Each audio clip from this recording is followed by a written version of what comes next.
Hello everyone, welcome to What If Issei Was the Son of Sirzechs and Grayfia Part 2. Before we start, please go support Alessandro Gonzalez 54 for writing that awesome fanfic. This is the translated version I made. There will be some mistake in character's gender, but of course Issei is a male. Part 25. The morning had arrived at the city of Kuoh, where the entire Gremory group was preparing for the raiding game against Sirzechs Grayfia, and he was going to have a difficult fight against one of the strongest young demons of all. Even if having been born with the power of destruction in hand, he was someone very strong thanks to his great hard training, but even so he had shown his worth thanks to effort and sacrifice. He managed to earn the respect of everyone, but even so it was not enough to be able to win more. By Satan, I can't believe this. Thufufu. At the voice of Rias Gremory and the small laugh of Akino Himejima, it was because of the large amount of dirt that was in the room, or well, what was left of it. Hijo. And yawning, none other than Bova Tannen had stretched while settling back into the couch. This brought out a swollen vein on the heiress's forehead. Well, this isn't the first time Bova has made this mess since her arrival. She has ended up causing many more problems due to her behavior and the constant fighting she had with several members of her nobility. Well, for Bova this was her territory, something that didn't go down well with the girls at all, who have been fighting for her to be more responsible. However, that never happened because Bova showed why he was the new Dragon King who was guarding Tannen's territory, because he has a lot of strength and power surpassing most. Zenobia was lying and beaten on the ground, as well as Irina, Kaneko, and Izumi were the same, while Kiba was lying on top of a table. The only one who was saved was Asia, who was healing everyone. By Satan. Letting out a sigh, Shirius left the bag on the floor next to Akino. Come on, Akino. Hi fufufu. The only thing that was heard after that were several loud bangs throughout the house. After a rather long day, Bova was cleaning the whole place while Rias was sitting on the couch drinking a cup of tea. I still can't believe this, Izumi said as she watched the dragon clean up after all the things he didn't put her through. Sirius-sama can be scary sometimes, Zenobia said, trembling. They're exaggerating. I'm talking laughter. I just used the power of the evil pieces and that's it. Even so, wasn't it cruel enough? No, he will be fine. He downplayed it, but now it will be better to be focused for tomorrow. It will be the day of the raiding game against Sirzechs. After what was said, the entire Gremory group became more serious while Asia sat next to Rias and the rest waited. Even Bova approached the group. As you all know, this ratings game will be very difficult. So I also want to tell you that it won't be like our first time fighting, like it was with Razor. Everyone nodded at what she said. Izumi looked at her left arm, and everyone understood what she meant. She had left all the work to her newer partner, who did not hesitate to give up part of her body. That's why this time we'll try to improve among ourselves. These weeks we've been training hard, and I can say that we already know how you can beat him even if you only have one chance, he said with a half smile. You shouldn't worry, Bucho, we will win. Sirzechs owes me a rematch, and this time I'm going to win. Izumi raised her left arm, making the boosted gears appear. I want to beat her. Each and every one nodded, giving confidence to Rias, who, upon looking at them, couldn't help but let out a small laugh of happiness, which led her to stand up and, very well, clapping. Then tomorrow we will strive and fight with everything, putting their hand in the middle. Each and every one of them placed it on top. Tomorrow let's demonstrate the power of the Gremory clan. Hi! And with that shout the group prepared for tomorrow's fight against a tough opponent. Thanks guys, she thought as she watched each one smile and have fun while they talked. They seemed to feel no pressure of what might happen tomorrow, which made her quite relaxed. I'll win, I'm going to win. Her eyes gave off a dangerous gleam. DXD, you look better than I expected. Penemy was right. You do recover quickly. Smiling, Zazel looked at the albino who was finishing jumping rope. And I see that these exercises are really helping you. However, he didn't respond. He simply left the rope on the ground, then took a towel and dried the sweat from his face. What do you want, Zazel? How cruel you are sometimes, he said with false sadness. But well, here is this letter. It's from the Valkyrie. Raising an eyebrow, Issei took the letter, then looked at it for a few moments, and then put it in his pants pocket. Thank you. I see you made a good impression on the Valkyrie. Because you said so? Starting to walk alongside Zazel towards the exit of the hall. Well, how you really are even surprises me, and I thought I would die a virgin and never taste a woman's body. Oh come on, we both know the Valkyrie is interested in you. Releasing a heavy sigh, he continued, looking at the albino who didn't flinch. Are you serious? You're not going to react with anything? You're annoying sometimes. Squinting his eyes, it's something that really doesn't matter to me. Feelings, love, are just emotions that make you happy, but what would happen next when love is the one that hurts you? Without looking at Zazel, nowadays relationships are lies. Love is leaks and the attraction comes from where you least expect it. Then it hurts you and you suffer sadness, despair, and tries to form in your head what it was that you did. You blame yourself, you start doing things you didn't do, you cry at night and you stop smiling, and then your life becomes so boring and monotonous that you always repeat the same thing over and over again, and you see people happy with someone else, and you just see how others are happy. Oh, you shouldn't be so cynical. I'm just saying what's true. Looking at Zazel, but I'll read the letter and then give my answer. See you, Zazel. Without being able to say anything else, Issei created a magic transportation circle and left that place, leaving Canada alone. Damn, I think progress. Why can't you live a more peaceful life? I think the same. It's very sad to see someone so young, who only hopes for a dignified death. Have you been listening to Penemu for a while? In fact, since they left the room, the beautiful woman mentioned. Sorry, we can't do much for him, Zazel said, scratching the back of his neck. Even if we wanted to help him, his mind is already sufficiently adapted to the teachings of Crom Cruch and that woman. That woman's interference changed him greatly. I would have definitely liked that woman whom he himself calls mother. So that? Penemu looked at her leader and friend with intrigue.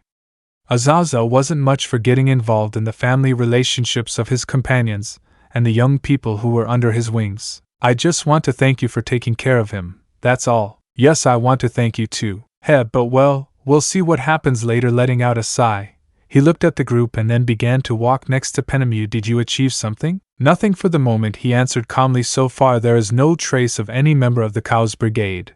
They have been completely calm after the attack on the underworld. It was to be expected. After all, with that large-scale attack, they lost many soldiers. It would be the most logical thing for them to regroup, he responded calmly. And the prisoners? They died, Penemu replied. After the imprisonment, they all turned up dead before we could ask any questions. Zazel calmly narrowed his eyes. Without a doubt, the objective of this organization was big enough for them to kill each other.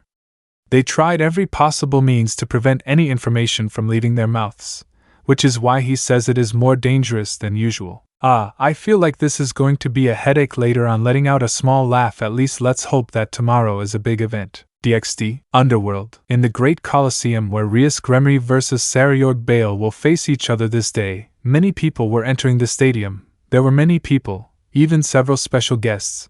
Among them the Greek god Hades along with his brothers Poseidon and Zeus, who were in one of the stands of the place.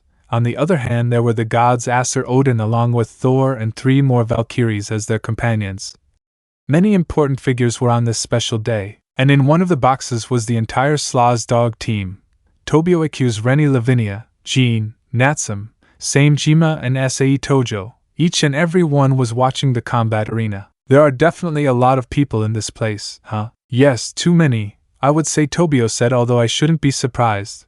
The Rias Gremory team along with the current Security became quite popular with the latest events. Yes, there were events that catapulted them further. They were very helpful for several people. Natsum's side, although we were also present, we were not as recognized. She had let out a small snort of annoyance, something that triggered a small laugh from the group.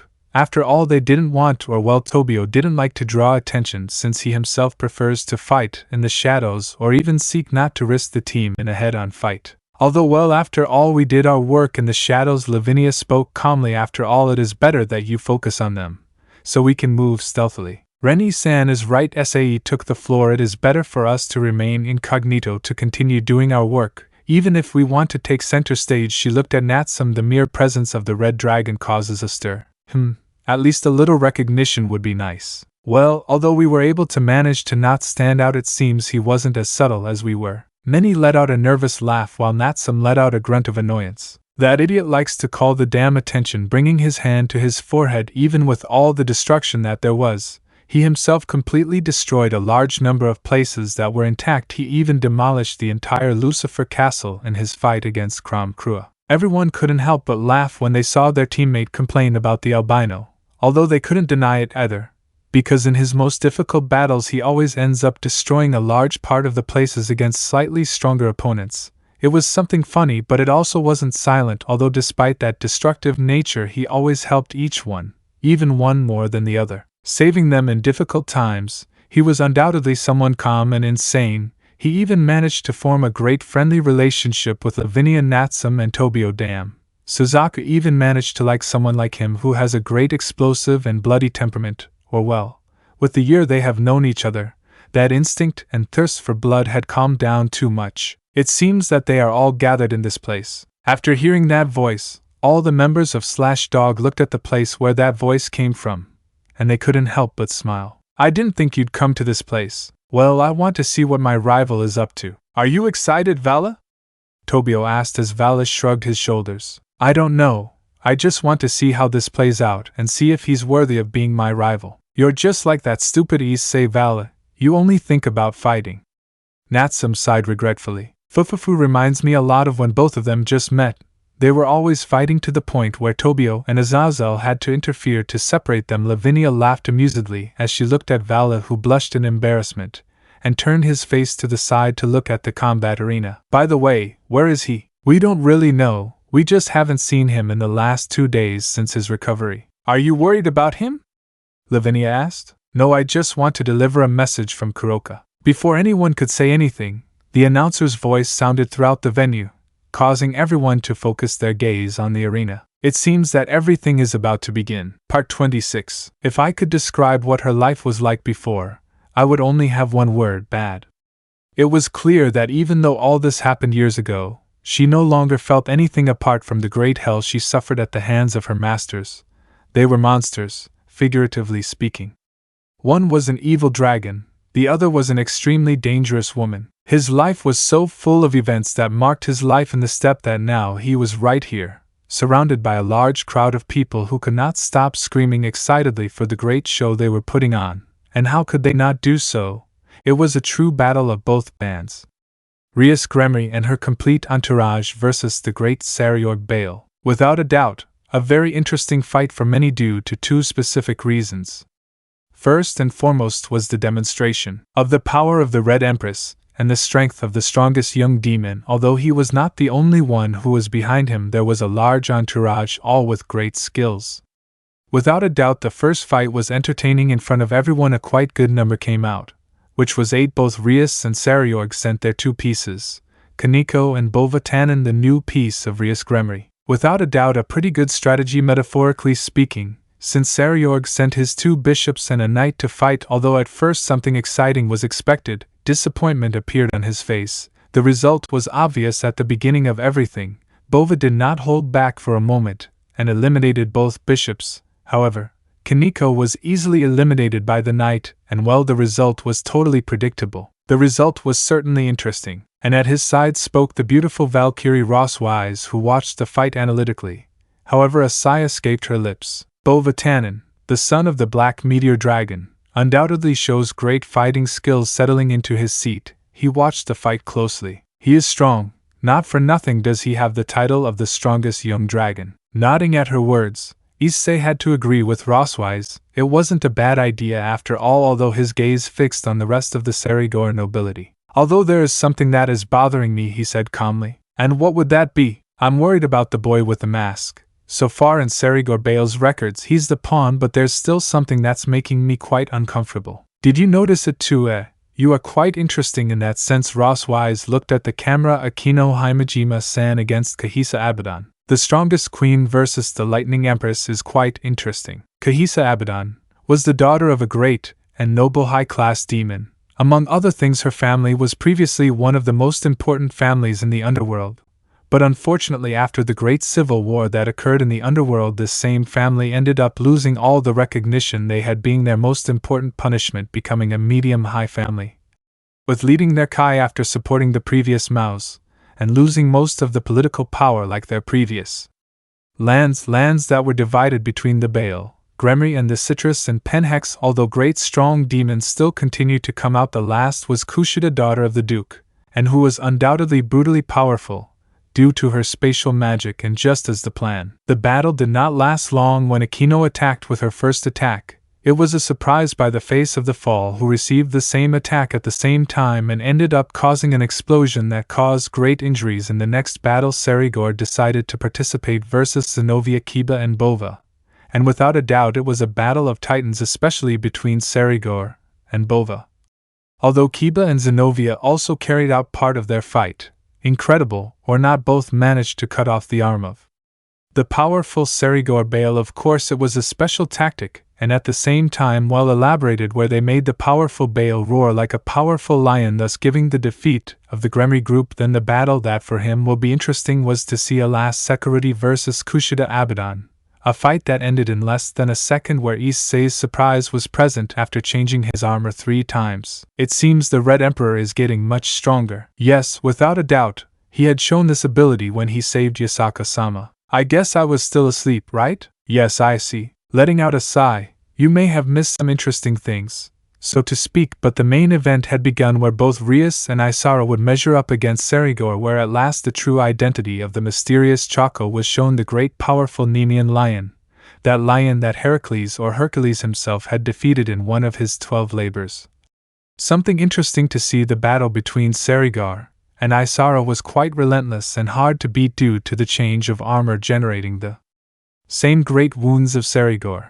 But as if it were all a story, Isara managed to incite Serigor to use her full armor. All her power was released, and without a doubt now the battle was heading in another direction. And when she was almost defeated, the best came and ended up dismantling. How strange it was that the security increases her power. Even so, it was a fight that excited more than one, and etc. Battle of the Titans, 2 brutally powerful demons against the smoke. People screamed excitedly, and children screamed for the great red dragon, thus setting an incredible result that even Issei himself admits was the defeat of Serigor, who despite being unconscious managed to still fight, and defeated was still standing. That was amazing. He did not deny that the battle, or in general the entire game rating, was brutally good. He was calm despite what had happened and enjoyed a good battle. Without a doubt he would have to increase his training. His Aunt Rias had even gained more power than before, and that was good because she was no longer depending so much on her nobility. Letting out a sigh, and together with Rosswise they began to walk through the corridors of the coliseum. What do you think of the result? The truth is, it was a good result despite the numerical disadvantage that Rias had. He managed to form his team while he responded simply, and this generates great popularity among the younger demons, as well as attracting several more demons. You're trying to say high-ranking demons aren't going to be happy, he said while looking ahead. Especially Lord Bale won't be happy with the result. Right now Serigor is going to be at the head of everyone. True, I understand that Serigor defeated his half-brother for power to become the new patriarch of the house. He had to admit it. His cousin or uncle, whatever Serigor is, had enough guts to face everyone in the Bale house directly.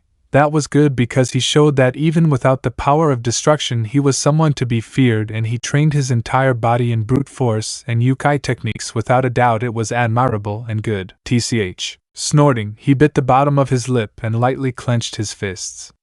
He couldn't understand why he didn't fall into that desperation that he himself had fallen into before, that same light that he saw in Serigor. It was a little annoying that after everything that had happened to him, he was still like that, strong and smiling, and above all, firm in his desires. He was admirable in every way, and his gaze wandered to his dragon-like arm that shone in intense light blue, and its black scales gave an intense display of power. He sighed. So it's you, Issei. A female voice sounded behind the young hybrid and Valkyrie, who stopped in their tracks and turned around to see who it was. She had changed a lot since they were both children, and just looking at her you could see something different about her, an air of total seriousness. Yes, a long time passed. Narrowing his eyes, he let out a heavy sigh. Seraphil Leviathan and Sona Citri. Of all the things that happened today, the least he expected was to see both of them. Although he had no intention of talking to anyone, it's clear that luck was never going to be on his side. Nice to see you again, Issei. Sona spoke a little calmly while her nobility greeted her. Issei looked at this again. He had a group of women and a single man who was a vitra bearer. I would say the same, they need something. Rosswise never said a word and stood back, as did the Citri entourage, who watched the interaction of their king and the demon queen Leviathan, and more than one noticed how she addressed both demons without showing the slightest respect, and above all in her voice she showed no pleasure in speaking with them. Yes, so can we talk in private? Seraphil tried to talk to him, although he wouldn't admit that this was something uncomfortable. Even for Sona this was uncomfortable, because even there she still had fresh memories of her childhood, and yet the embarrassment of both sisters was noticeable. Nodding, I look at Ross Wise, who upon seeing the look simply nodded and said goodbye to both demons. And like Sona's nobility, they also withdrew, leaving the three of them alone. Issei watched all this with the most disinterest in the world while he leaned against the wall with both arms crossed and waiting for them to speak. You can talk if you want, I'll listen to you. While in another part of the great human world, there was a beautiful woman with long blue hair, sitting on top of a large mountain, while her clothes and face were stained with large amounts of blood. I know you're there, and you'd better get out. I didn't expect you to really manage to do this. You are definitely terrifying, Tiamat. Crom, turning his face to look at the man. Nice scars on your face. Kuoh laughed amusedly as he touched the huge scar on his face. The brat certainly got pretty strong, haha. It was fun even with the injuries. He managed well in hurting me. You trusted in your power and that made me hit you. If I don't deny it, I can see why you were defeated by him. That brand is certainly interesting. Tiamat frowned as she placed her hands between her breasts, touching the immense dragon marks she had. Without a doubt, she still remembers those blue eyes shining with great intensity. I still remember, and I lost to him. Because of my overconfidence, he admitted, but you went further and almost killed him. Well, yes, he doesn't care much still. He is getting much stronger. Even the security of this era is quite powerful. Gura letting out a growl. Damn drag carriers. Hey, you still have a lot of hatred for Red. Believe me, there are still things I have to fix with him. Standing up, Tiamat began to descend from the great hill of corpses that surrounded her. While Kuoh watched all this with boredom, Tiamat looked directly into his eyes. I'm glad to know that after all we're not getting along, even though you left those bodies there. Leave them alone. I doubt he would be bothered by this. However, what are they planning now? I think I have to answer that for you. Both dragons raised their eyes to the sky, and there they saw her, a girl with black hair tied in a ponytail, her black eyes that showed no hint of emotion whatsoever, and the strangest thing was the gothic outfit she was wearing. Ophis? Tiamat said in surprise. Hello? Expressionless greeting to Ophis. Ophis Ouroboros, the dragon god of infinity, a dangerous existence, and above all one of the first three dragons that existed in his life. Ophis known as a being from a completely different dimension than the other creations. I never regretted seeing you in this place. I say the same. Ophis looked at Kuoh. I didn't think I'd see the two of you talking together. It's certainly strange. What do you need, Ophis? HMP. Ophis blinked a little. I want Ami to join, not as members of Cao's, but as specific members of me. Why us? Because I want to get my home back. My silence. She would look at the sky and point with a finger at the place, an infinite nothingness. It was impossible to know exactly what she was thinking. Home? Kuoh thought until he opened his eyes slightly in surprise. I see, the dimensional gap, the place where the resides. There was no doubt about his thinking. It would certainly be interesting to bump fists with him. But he knows better than anyone that he was in a different league. Even the mere presence of Ophis made his body tremble with fear. The large amount of aura that Ophis released was brutal. Even Tiamat was the same. Despite showing herself firm and serious, Kuoh saw the same thing as him. Tiamat was trembling with the panic that only the presence of Ophis generated. Without a doubt she is something else. So? Ophis asked, narrowing her eyes. What do you decide? Part 27. Well, this isn't something you see every day. Tobio spoke from outside the great battle arena. After the display of power of the security of this era, he had undoubtedly become much stronger in recent months. Although you have to admit it, Natsum said that she has become quite strong in these 3 months. It's definitely an unnatural growth of how he's getting stronger. Even Va-kun had a hard time gaining so much power, Lavinia commented calmly as she walked with the entire group. Not even Issei can surpass her. Koki Himejimina said he is even stronger than her. But if this continues like this, who knows what could happen? Sigh, it's understandable. Tobio brought his hand to his chin. Although in almost half a month, Issei managed to face us in a slightly more intelligent way. That's right, the magician took the floor in the first days. Ai-chan managed to do a lot sometimes. It's even scary to think how well he adapts to each situation. Everyone agreed with their leader. There was no doubt that both Valley, Izumi and Issei were totally incredible when it came to battle. Valley was raised and trained by the best and most trusted of all Gregory, including Barakil in the subject of magic, Penemu in hand-to-hand battles, and Zazel in investigations and data search. While with Tobio's team he was able to learn how to infiltrate and work in the shadows. On the other hand, Issei had training from 2 great beasts, such as Tiamat and Kuoh, and above all, knowledge of power that was given to him to give his arm and transform a large part of his body into a dragon. However, he also managed to train and live with them and achieve incredible improvements in his skills. His sword handling was already brutal and impeccable, but it lacked technique and elegance, which was polished by Penemu, and incredibly he managed to control his breathing and create a new style for the katana. And Hayadu Izumi, bearer of the boosted gears, a long Imus-class sacred armament, a weapon with layers of killing gods, who in just 3 months achieved incredible growth. In addition to also stealing the abilities of Vala and Albion, without a doubt it was one of the most incredible things. Without a doubt the current security and Hakuryoku of this era are strong. Even a half-evil dragon is strong and is so on par with those two, that great things may happen in the future. You're right, the 3 of them are a totally strange existence, even for the previous bearers.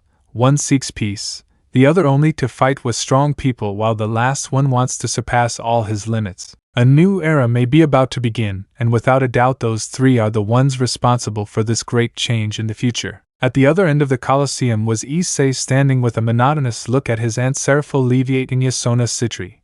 Both sisters looked at the brown-haired man, and it was clear that the silence was totally uncomfortable for them as well as for him, who, letting out a sigh, decided to speak. Well, although I would like them to be a little more silent, I want to know what they want. It was a forceful and direct statement to them. I didn't want to take any longer than necessary, and I preferred to finish all of this right now without leaving too many loose ends. Well, Sona took the floor while looking Issei in the eyes. I actually want to apologize for everything. I know that when we were kids and I said those mean things to you. I want to apologize. And I also want to apologize. Seraph looked at him. I knew about everything, about your treatment of Sirzechs and everyone in the mansion was giving you, but I turned a blind eye and didn't want to intervene. That's why I want my forgiveness. Sighing, is that all? He said without any interest, receiving the gaze of both. The truth doesn't interest me. Your apologies and such are not necessary. I don't hate you or anything. He narrowed his eyes, but I don't have the slightest affection or respect for you either. What you already did, you did. You can't change it. Letting out another sigh, he looked at his dragonic arm. You are not of my personal interest. He was so blunt and direct with his words that he left both sisters speechless. Neither of them said anything, and they were even a little hurt by his way of speaking. On the other hand, Issei looked at both of them with no interest in changing the subject. In fact, he didn't care about them at all. They are not his problems, and he has more important problems to deal with. If you have nothing to say, I'm leaving. He had no intentions or interest in them. Even though he was a Mao or their aunt, he made his interests clear. He didn't need his family or any acquaintances. He began to walk away from both sisters, who didn't say anything or even knew what to say. He was gone. I see it didn't turn out the way you expected, Seraph. Out of nowhere a red-haired man appeared, looking at the Mao with pity, while the Mao simply nodded. He's different and his aura is chaotic. I know, his blood is ceasing to be demonic. He himself is erasing every trace of my blood from his system. It's surprising how he did all this to have nothing to do with me and with anyone. It's understandable. I think I didn't know what to say. It's strange, actually. It's true. Sirzechs looked once more at the red sky of the underworld. I just hope he's happy someday. Aren't you going to fix things? No, he doesn't want anything to do with my family anymore. He just wants to fly free. He is a dragon after all. It's a good thing we arrived just in time. I didn't think you'd really be in this place. In a large forest there was a whole group of people, and a beautiful woman with long light blue hair looking at everyone there. Well, not even though you would accept Ophis's deal. It's not a viable option, he replied with his arms crossed. However, it's better than having Kuoh after me. Speaking of which, what do you know? Not much actually. I know that until now there is an attack on heaven, he responded with a hand on his chin. Or bear was what I heard. The other could be that they attacked the vampire faction. I've received several reports of possible attacks in various places. The man narrowed his eyes. Even so, it's difficult to know what they're looking for. The Cao Brigade is a group divided into 3 to 4 different sides: the Heroes faction, the Magicians faction, the Satans faction, and then there is the Clippeth. A silence fell over the place. Vala, what is this last organization? I don't know. Vala shook his head. My team and I have been looking for information about this group, but I haven't been able to find anything. Clippeth is a dangerous organization. Their leaders, nothing is known about them. No, however, something tells me they're the worst ones out there, so be careful. If what we know so far is correct, Clippeth could be being manipulated by a Maimon. Anything is possible. We have to be careful now, and protecting Ophis is the only thing left. Don't worry about it, Vala smiled. I have a plan. I feel like this will cause some trouble. Well, it's 50-50. After finishing, a magic circle appeared where from there 2 people emerged. Vala smiled slightly while Tiamat crossed her arms and slightly showed her fangs. Well, I'm glad to see you all well. Zazel, slowly opening his eyes. Hijo Izumi. Where am I? We're in the infirmary. Hearing a male voice, she grabbed the curtain that was on the side of her bed, then pulled it open to see a man with brown hair, brown eyes, and a great physique. Serorg? She said, surprised. Did I win? Serigor looked at her and nodded, smiling. That's right, he admitted. It was a good fight. It's been a while since I had fun like this. He looked at her. I hope we face each other again in the future. But what will happen to your family? You shouldn't worry about that, the demon spoke calmly. Although all this, they will most likely try to take my position. He looked at his fists. I won't let it be easy for them. Ja, if you need help, he extended his hand, you can ask for it. Good, extending and shaking his hand. I look forward to working well with you in the future. Before they could continue speaking, the doors opened and right there, the mouse Sirzechs Lucifer entered, who looked at both individuals with a slight smile, and approached both of them. I'm glad you're awake, he said calmly as he looked at both demons. It was a good show. I definitely had fun watching them. Thank you, Mouse-sama. They both responded while the Crimson Mouse shook his head, then sat down on one of the chairs. The reason for my visit is to announce that after the raiding game, he looked at Izumi like the rest of the Mouse and leaders, we have decided to promote you to upper middle class demon. Congratulations, Hijo Izumi. Oh, that's good news. Serigor looked at Izumi. Congratulations. Izumi was so shocked by this information that she simply couldn't say a word, but she kept her composure for a little longer before smiling and nodding. Thank you very much, Lucifer-sama. This is definitely very special to me. Very well, nodding. You are not the only one who ascended to upper middle class demon, but also Akino Himejima and Kiba Yuto also ascended. Oh really? That's right. In recent months you've proven your worth as reincarnated demons.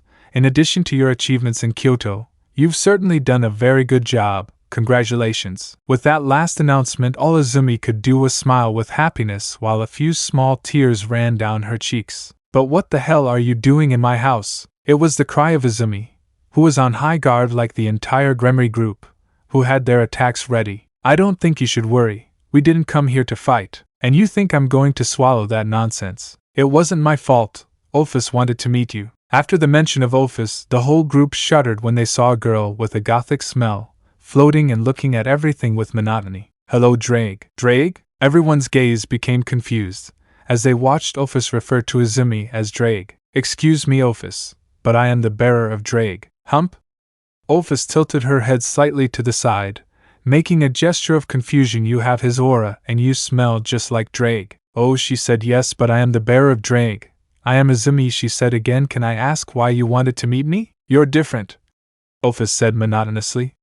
You and Albion are strangers, you're not interested in fighting, and you don't even want to fulfill your goals. After what Ophis said, both Vala's group and the entire Gremory group looked at the dragon goddess of infinity with doubt. You guys always fight, but now you're different, and you're different from what you were before. You're weird. Well, I see that everyone is here in the room. I'm glad to see you all well, guys. Before anyone could say a word, Zazel, what does this mean?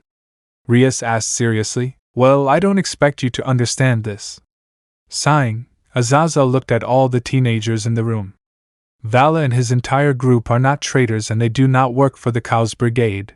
They work directly for me. Everyone was surprised. So Rias blinked several times. Risk all this, infiltrate Vala and the rest within the Cao's brigade. What happens if the other leaders find out about this? You don't have to worry about that. Zazel shook his head. To make sure of that, I stopped being the leader of the fallen angels. Instead, my position now belongs to Shimasaya Penemu, so that my faction is not in imminent danger. For this reason I decided to resign, and any crime be only against me. Part 28. And well, today is just another day in this boring world. And? The teenager asked disinterestedly as he sat on the edge of a ledge, the sky shining bright red. Well, seeing all this and what's been happening these past few months, I think it's time you made a decision, don't you?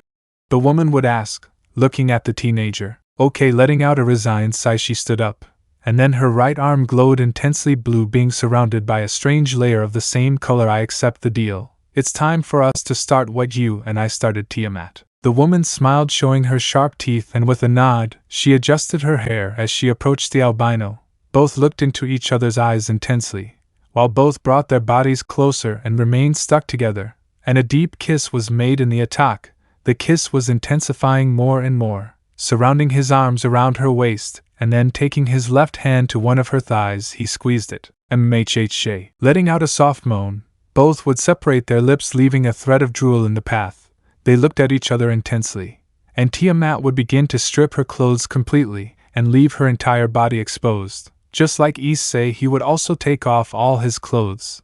Both were naked. Your body is still addicted. Tiamat began to pass her length all over his torso, chest to begin to slowly go down until reaching the rod, and with her hand she would take it and begin to masturbate him. Gree. Letting out a few small moans, Tiamat's eyes shone as she opened her mouth and then began to suck on him. Issei let out a few grunts while Tiamat increased her movements with her mouth more and more, causing Issei to bring both of his hands towards her head and then take it further. Glup gloppo. She would start to choke, but this was nothing she could handle, so she quickly picked up the pace while she was choking. Issei moved his waist quite quickly.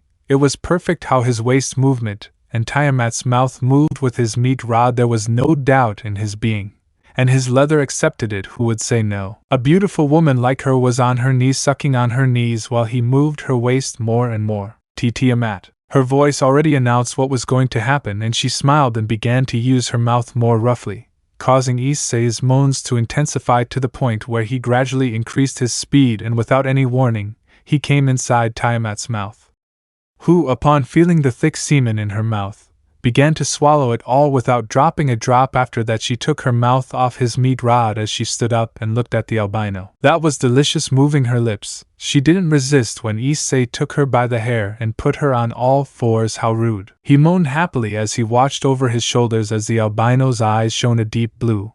And then it just happened. Aha. And then only moans were heard in the underworld. That was exciting. That was what Tiamat said, who had enjoyed a good night of Hex, while the albino was sitting watching the night sky. What are you thinking so much about? It's nothing, he answers calmly. It's just that it's just a lot to think about. You worry too much. Sitting down, she hugs him from behind. Don't worry about me. I'm very strong, even you know it. Besides, I'm already marked by you. That will keep the dragons away. His blue eyes focused on the beautiful eyes of the dragon. They both looked at each other intensely, and then he let out a sigh. I know, he replied. It's just that you worry me too much, Tiamat. We are talking about joining the forces of Ophis and Kuoh. That will be exciting, she smiled. I am a dragon queen after all. Besides, she would rest her head against his shoulder. I promise I'll come back safe and sound just for you. So that's what really happened. Zazel looked at the albino calmly. That's right, said Issei, scratching the back of his neck. It's a bit awkward to talk about this, and you know it, right? Well, ignoring the fact that you had Hex with the Dragon Queen, Zazel smiles amused. I was wondering about your sword skills. Where did you get it from? I knew you would ask that, he said with a small sigh, while with his left hand he touched the handle of his katana. Breathings are skills with swords, that is a fact. However, every breath has its own style. You know that, right? Yes, I know it well. It's almost the same as us using any weapon. You learn to control your emotions and breathing, all to make the attack or shot more precise. It even makes the blood pump much more. That is even used in sports. Exactly. However, he took out his katana and pointed it at Zazel. Breathing is not only a special ability, but also the art of the sword. I think he got your point. I can create a movement that is almost identical to any state or rather element, such as water or fire. Can you show me one? No, because it's not something I want, said the albino. Also, out of respect for my mother, I will never tell you. But as I told you, each one knows how to direct the element. For example, the breathing of water is one of the easiest breathing to handle. Then there is the breathing of fire. Then there is the breathing of earth, going through the breathing of sound, which is a variant of a much stronger breathing, and that is the breathing of lightning. This made Zazel raise an eyebrow at this. He certainly had a lot of good information and simply nodded to accommodate. So you're saying that there can be variations of each breath? Issei nods. Incredible. Really, how strong would the variation be? I ask, to which Issei brings his hand to his chin and adopts a thoughtful pose. I really don't know, he answered, looking at the fallen man. I have never ever managed to meet another breath user. Even among all of them, my mother only told 1 or 2 things, but more than that, nothing more. Zazel leaned back, letting out a sigh of disappointment. The truth is that this was valuable information for him, but he knew well that he had no right to ask more than necessary, so he looked at Issei once more. So you're using a breathing variant, right? After the question, Issei narrowed his eyes for a few moments. He is very attentive, while sheathing his katana. I always asked myself this. It is not a well-done style, but at least I can be sure of this. He looked back at Fallen. Even if it is this time, I will answer him. I owe him. Yes, he said without much hesitation, my breathing is a variant. Or I can tell you that it is a personal style that I created myself, although I cannot use it since it causes a lot of damage to my lungs. Or interesting to show a movement? Demon King's breath. His veins were marked. First pose, Kuro Hai no Rayon. Quickly drawing his katana and making a large up and down motion, he created a large and powerful black fire lion. The enormous lion let out a mighty roar and caused an explosion in one of the pillars. Incredible, Zazel thought, looking at the destroyed place, and with fire around, watching how Issei put his katana back in its sheath. It was a fast movement, but still, so much speed, and even at the end of it all it is only a direct hit, a diagonal cut downwards, but so much speed as force that causes the explosion at the moment. Analyzing well the way in which the albino moved his katana, he smiled slightly. It is very interesting, the truth, but I see that it is still difficult for him to stay standing, and it was no lie. He was seeing at the moment that Issei made that movement. His whole body had tensed so much that even he himself had sworn that one or another bone had been destroyed, but nevertheless there he was standing, breathing quite raggedly, and still trying to stay standing. Zazel didn't know but how much he had suffered previously. At the hand of Kuoh, he himself had seen countless blows all over his body along with wounds caused by Tiamat, and then his hands all full of calluses that were even from holding the sword. His knuckles all destroyed more than once, even his dragonic arm was brutally destroyed. He endured a lot of pain, many wounds in his past, but still I was impressed. He became strong so that the same thing doesn't happen again. No one has his trust anymore, but the monsters that trained him destroyed him from head to toe, creating a beast, nothing but a phoenix that was born again from the ashes. While Issei was breathing heavily, Zazel stood up and began walking towards the albino, then took him by the shoulder. It was amazing, he said happily while stroking his son's hair, as if he were a proud father, but I think you need more rest. Your wounds haven't healed yet. Without even being able to respond, Issei closed his eyes, and before he could fall to the ground, Zazel picked him up and then carried him while looking at the albino's face for a few seconds. You can get out of there right now, Penemu. I know you're there. Emerging from the shadows, a beautiful woman with long violet hair with red highlights and crimson eyes would approach Zazel, then look at the albino and with great delicacy touch the albino's hair. Can you take him to his room? If you don't worry taking Issei in his arms, take care of him. If you want, keep him from training too much. Penemu nodded and then disappeared, leaving several black feathers all in place. Zazel stood there with his eyes closed, staring into nothingness. He just stood there. I wonder what will happen next. That boy can even change the future if he wants to, he thought out loud. He has Tiamat. Even the Valkyrie is interested in him. Kuroka too, and finally there are those two. He smiled. Haha, I want to see more of this. While in the human world, in a large rural area, there were two people walking in a totally calm manner. Many people passed by and talked while several kids were having fun. They arrived at an amusement park and then both sat on a bench. I still don't understand why you brought me to this place to talk. I spoke to a man who sounded totally disgusted. You're boring, the other man said, sighing. How long has it been since I returned to the human world? A lot actually, since your wife passed away, and I'm so sorry about that. I never thought I'd hear that from a former demon king. Amaiman, what do you want to get me out of my house? The man asked. Always so direct, huh? Amaiman showed his fangs and his eyes shone crimson red. I want you to come out of your retirement and return to being the captain of the underworld army. After all, it is your job or not, Cain? Suddenly everything became so silent, and then the entire ground was covered in large amounts of blood, while the park suddenly changed its appearance. Children, adults, grandparents and babies were all on the ground dead, causing me to now fall and look at the new wasteland full of death and desolation. The sky was an intense blood red that covered everything around. What do you really want? Cain would look at the demon. Amaiman, tell me, now. A strange mark began to appear on his right arm while his eyes did not lose the shine of danger and thirst for blood. For his part Amaimon looked at Cain from head to toe. Good, he stood up and extended his hand. I want you to come back and become the general again. What do you think? The first murderer in human history. Part 29. It was a very bright day in the beautiful city of Kuoh. Many students and people started doing their daily routines. Adults were going to work, and for others it was going back to Kuoh High School. But in the great mansion of the hiatus where everything had happened in a weekend.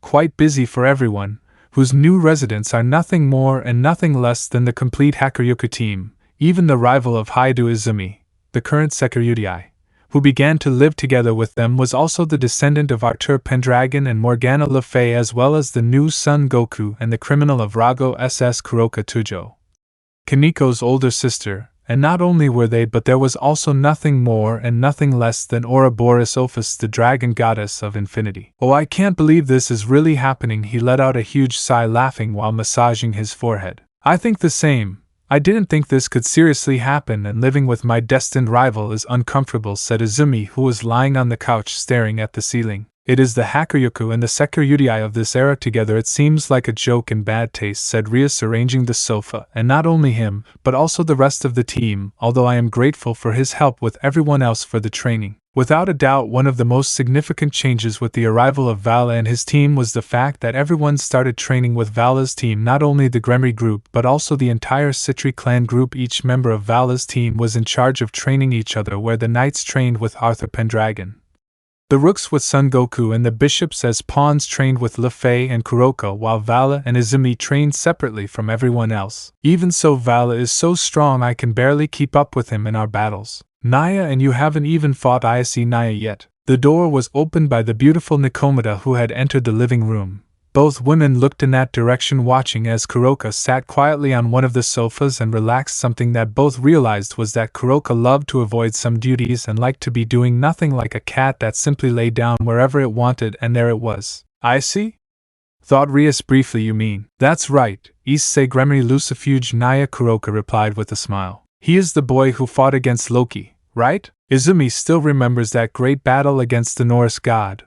Although they managed to get out alive, it was undoubtedly a totally difficult battle. Even having fought so close to Crom Krua made him someone dangerous and strong. According to Drake, the boy was very close to the level of Dragon King if he isn't already, which shows that he is someone with quite a bit of power. That's right, Issei Naya is quite strong. She's even capable of fighting on par with Vala in the Juggernaut Drive state. That says a lot about why the boy was able to give Crom Krua a fight for a short time. Out of nowhere the boosted gears appeared, scaring the girls. That's right, Sekurudai Naya.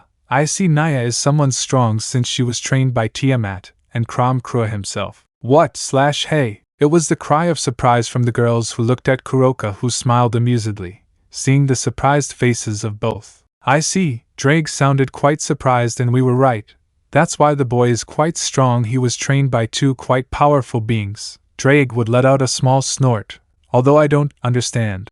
Why would Crom and Tiamat train him? I don't know, Naya, he shrugged, but what I know is barely of his past, Naya. But he also entered through Penemiya-sama and a woman, Mas Naya. Wait, Rias looked at her. Are you saying that Issei was not only trained by two powerful beings, but also by the same cadre? It was already a lot to say that he was trained by two beasts. But now also by his parents. What kind of training did he do to reach that level? Issei Naya.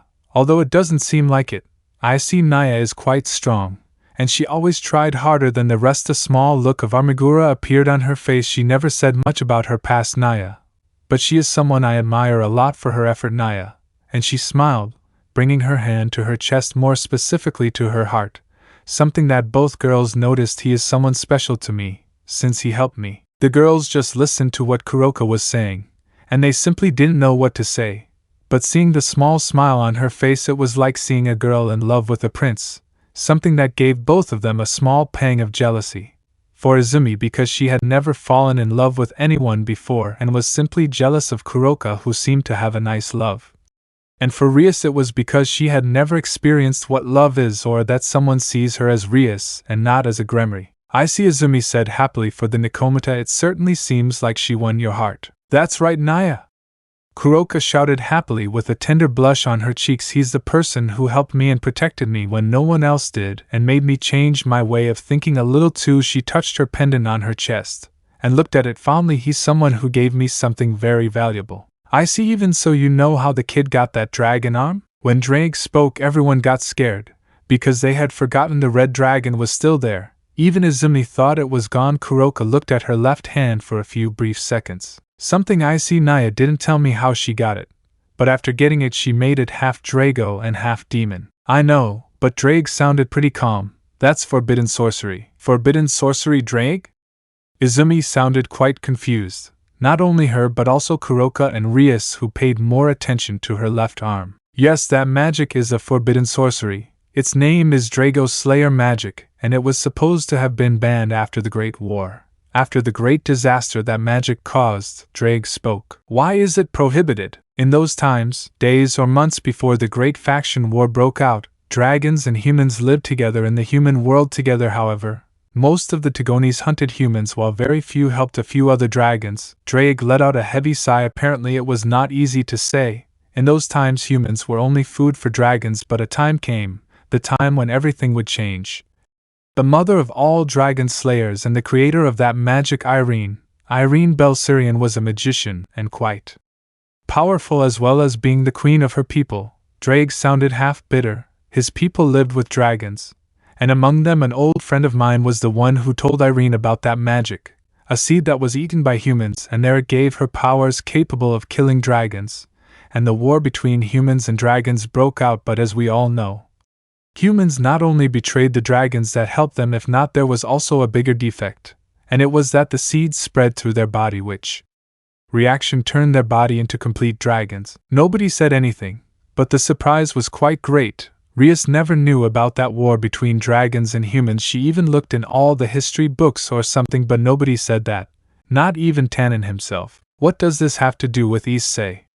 Rias asked. If my hypothesis is correct, Issei will become the new evil dragon Acnologia, the black dragon of the apocalypse, the human who became a dragon and killed so many dragons that he bathed in the blood of all the dragons he killed and stole their powers, and then became a dragon, killing almost all of my species. That surprised the girls, who did not hesitate to keep their mouths shut and think about everything that would happen if the same thing happened to Issei. How would they do to stop him? What happened to Acnologia? Izumi asked. I killed him, Drake replied, and don't think it was easy. At that time I was still young, as you humans would say. My flames were the most dangerous for a reason, and I ended up killing him, not without taking several hits. Was it before you reached your celestial dragon rank, Naya? That's right, before I became known as the Red Emperor Dragon. I managed to kill them, and then it's history. So Rias looked at the left arm. You're saying that, Issei? If I can be the new Acnologia, Drake interrupted her, but although it seems that something is stopping the seed's progress, it must be because he is half demon, and his defenses are very high compared to a human. So maybe Issei won't become the new Acnologia. Yes, that's right, but it won't be easy, especially since his right arm is made of dragon flesh and blood, whether evil or from Tiamat herself. May I ask what I'm doing in Kuoh City? Walking through the city, Issei, Gremory, and Lucifer were accompanying Zazel, who was walking with a slight smile, and next to them was Penemu. I agree with Issei, Zazel. This is strange since only you are with us, and also why are we going to the airport? Okay, Zazel sighed bitter. We will have a very important visitor coming from Europe, and her name is Almenhild Karnstein. She is a pure-blooded noble vampire and a member of the Carmilla faction. The surprise on both of their faces was evident. To which, aren't vampires supposed to hate fallen angels and angels as demons? Well, yes, that's also it. But let's say that there are several problems that are happening in the vampire faction. What do you mean? Asked Penemu. Let's say they may be in trouble. For the chaos? Not in a civil war. How do you know that, Zazel? Isn't anyone supposed to have been able to enter vampire territory? Penemu raised an eyebrow at this. Hee. Let's just say there are some very good spies sent by Sirzechs. Perhaps, that's right, but well, it seems that she is already reaching us. They both looked ahead and saw her there. It's a pleasure, leader of the fallen. The woman looked at the fallen man in front of her. I say the same to you, Almenhild. Almenhild has a doll-like appearance with long, wavy blonde hair, dark red eyes, and a beautiful face similar to that of a Western doll. She also has a pale, corpse-like skin tone. She wears a red dress worn by princesses in the Middle Ages, with an ornate headdress. We better continue with what we were doing, and take us until Gremory inherits it. Moving on from Azazel's and without even looking at Penemu and Issei, who saw the vampire walk. While Azazel was behind her, however, Issei frowned but felt a hand on his shoulders. I know what you're thinking, but vampires are like that, already arrogant and ignorant just for being pure blood. However, he didn't respond and then let out a sigh as he started walking with Penemu at his side. Try to bear it for me. You can. She would take his hands and interlace her fingers with his, just for today. Okay, he replied. Well, Rosways is arriving in Kuoh and Tiamat will also arrive the day after tomorrow. Why to Kuoh? Let's say Zazel has something planned for you as well as for the rest of the Kuoh. Penemu narrowed both eyes. I want you to start forming your team. Hey, team me? It's time you made your own team. With that said, both continued on their way. While no one noticed, on top of the airport building, there was a male figure observing everything. The only thing that could be seen was a smile showing all his fangs. Part 30. So this is the city of Kuoh. It was night in the city of Kuoh, while on top of a building there was a male figure covered by a coat and a hood that covered his entire face. The base of the demons and the factions is located in this city. His voice sounded melancholic and angry,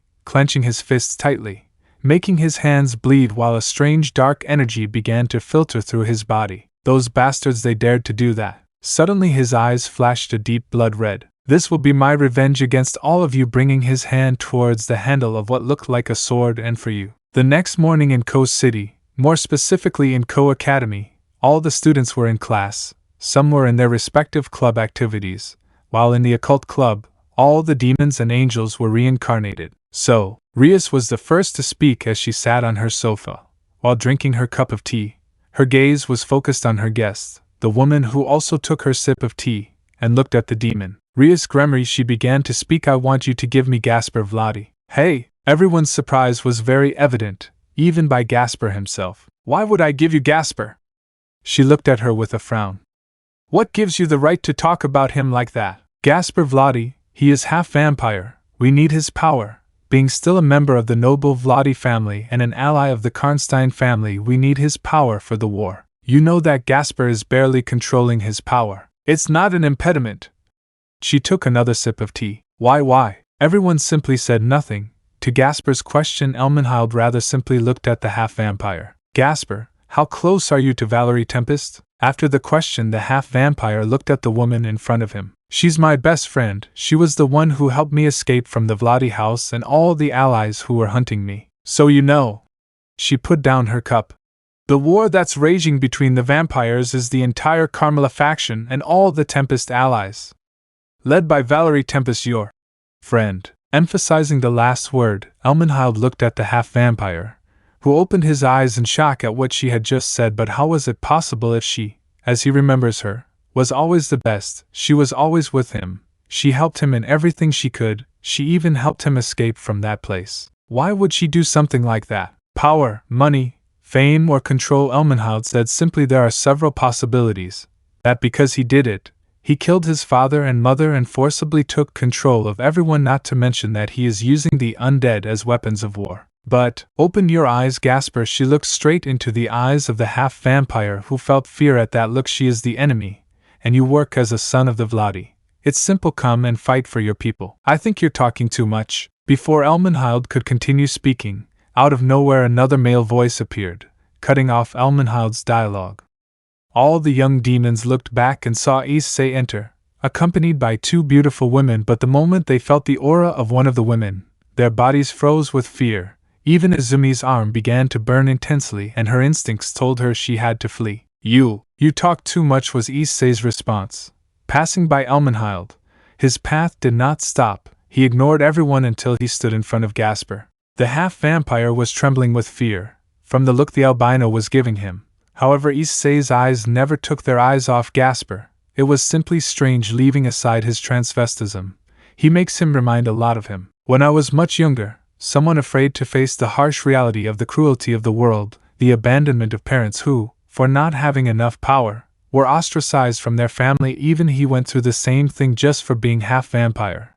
I look at him. He was skinny. He had no hint of muscles. Gasper, he put his hands on his shoulders. Remember this. We all have to deal with injustices since we were little, and it continues without stopping because the world is very unfair.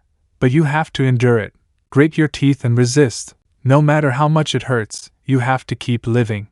What are you doing in this place? Elmenhild spoke, attracting the attention of both. For their part, both women who accompanied him sided with Gasper.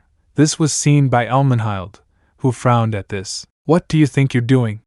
You know you can avoid an alliance with the Carmela faction because of this. Shut your mouth. Before she could even continue, Elmenhild suddenly opened her eyes to feel something sharp on her neck, and then meet the albino's light blue eyes that were shining brightly. Before she could even continue, Issei had activated his instant movement skill, sneaking right in front of Elmenhild, and placing the edge of his katana on Elmenhild's neck. He's fast, thought Izumi, surprised to see the incredible speed at which he moved.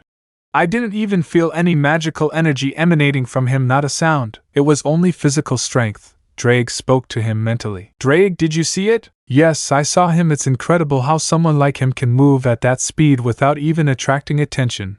He sounded quite surprised. His physical strength is even greater than before. You can see at a glance that he's a monster. Ha ha ha, how funny. Why do you think it's funny?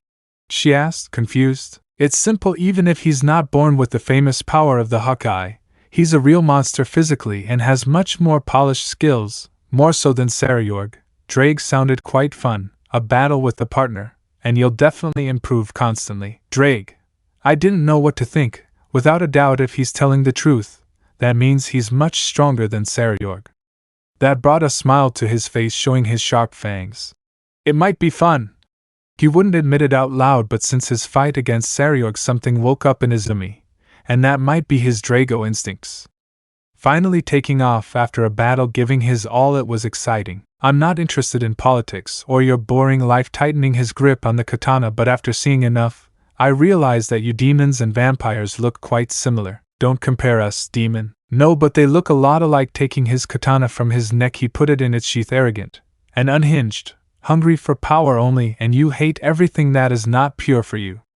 Even now you come here wanting to take Gasper. Even if you never lived together, I hear too much after what you did. The least you deserve is your help. His eyes shone brightly as the temperature of the place began to drop. Everyone felt how the temperature of the place began to drop. They began to sweat from the cold. Zenobia and Irina were simply about to draw their swords like the rest of the young demons. But before continuing, the doors of the occult club were suddenly opened. Hello. Entering the room, a bubbling voice appeared. It was none other than Seraphal Leviathan, accompanied by the entire Citri entourage. Hello Rias-chan, and hello everyone. He spoke animatedly, then glanced at the woman with long light blue hair, then looked at the other woman with silver hair, and finally turned his gaze to the last member of the room next to Sona, and that was Issei, who did not flinch. Hey Issei-kun, can you let me talk from now on? She said, looking at the young dragon demon, who snorted. All right. Without saying anything else, and in order not to cause a scene, he simply approached the two women who accompanied them. What do Rosways and Tiamat think about this? It's simple. It's a relationship between politics. Tiamat spoke dully. The vampire wants the boy for war. But that will be difficult, because the boy doesn't want to fight yet, but he can't do anything. Even so, Rosways spoke up. Gasper can still be of great help to them. If I recall correctly, he possesses a sacred gear capable of stopping time.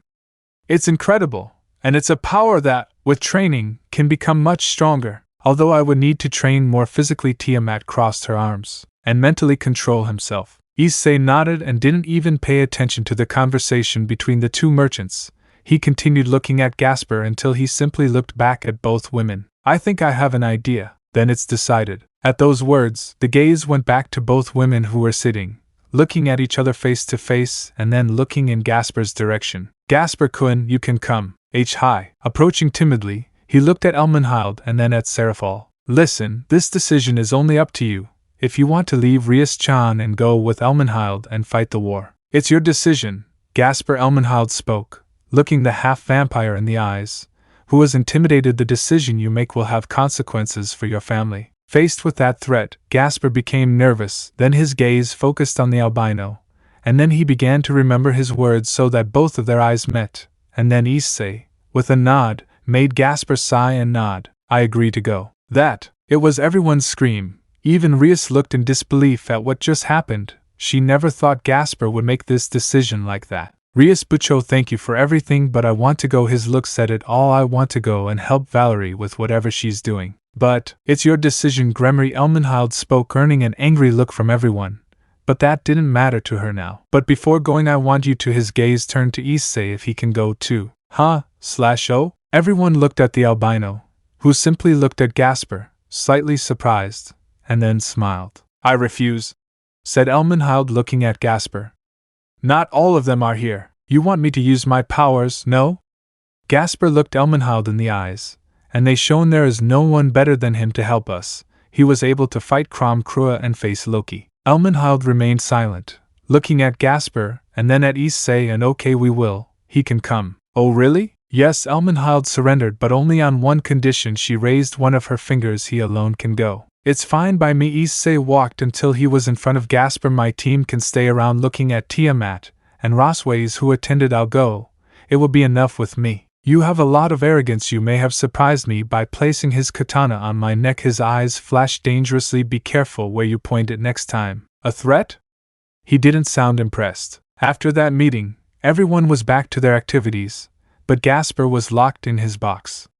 Until he heard footsteps approaching, and so far, no one had approached him. Gasper, that voice was familiar. Get out of that box and sit down. He didn't know what, but that voice was so authoritative that he listened to it, and there he was.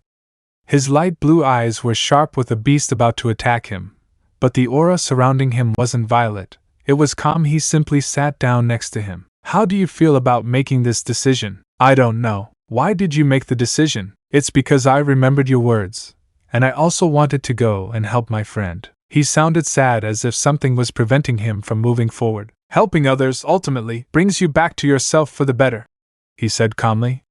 Maybe that's why you want to go. Help her. You're my only friend. The half-vampire showed sadness, and Issei let out a heavy sigh. I think the same as you, Gasper. He looked at his hands. I wish in your childhood I would have liked to have just one friend. No one loved me, and yet I continued fighting alone until I met those who would be my friends. I'd put it. He scratched his head and then let out a sigh. Don't let your past torment you, Gasper. Keep your head high, and keep going. Never let the flame of your heart go out. Part 31. FUA. I'm still not used to traveling by bus. I'm wondering why we travel by plane all the way here, if we have the ability to create magic circles, said a teenage boy with light blue eyes and silver hair, looking at everything with boredom.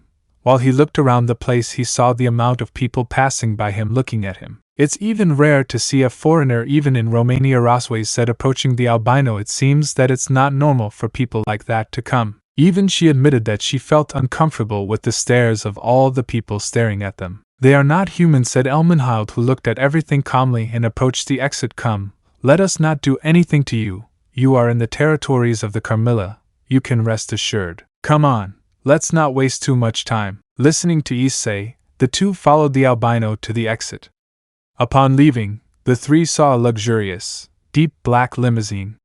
The door was open and Elmenhild was inside. Come on now. Following that order, they entered the limousine, and from there they began their journey. Now then, since only you are with us, I will give you the information you want to know, and I will let you know what is happening. Elmenhild took the floor. It would be good to know that, Rosways said calmly. The scarce reports are the war you have with the other faction Teeps. Exactly. However, that information I gave you is scarce. What is really happening in this place? Elmenhild would look at everyone calmly. During this war, the Teeps faction started a war without warning, attacking from nowhere. A large group of vampires attacked us, and from there it began.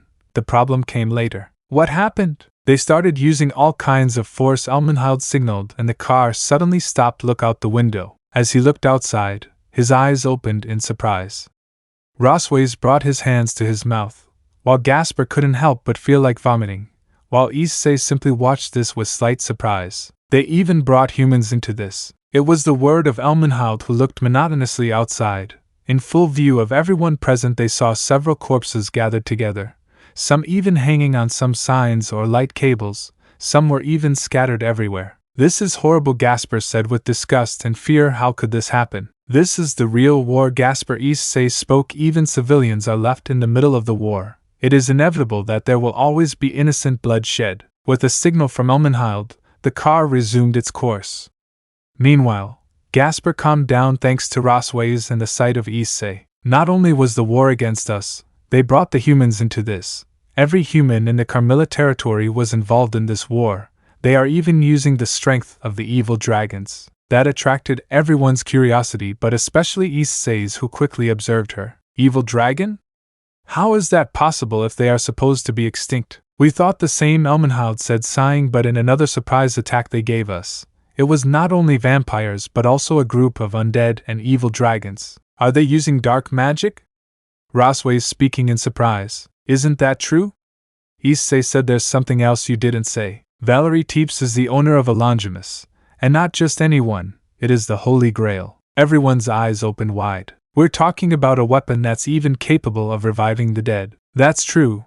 I thought the Holy Grail would be kept in the Pendragon's house in Camelot. You even know stories about King Arthur. Issei spoke with surprise. You continue to impress me more. Rosway's jaw. Oh well, thanks, Issei. Rosway smiled, half blushed and embarrassed because she is not used to flattery. If you want, I can teach you magic. Oh, thanks.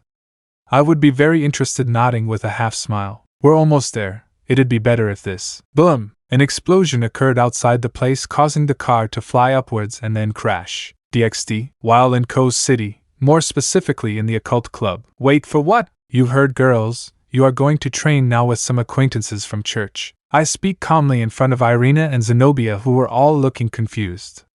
Until the doors of the club opened, until the eyes of both believers widened in surprise. No, could be. It's been a while since I've been to Kuoh.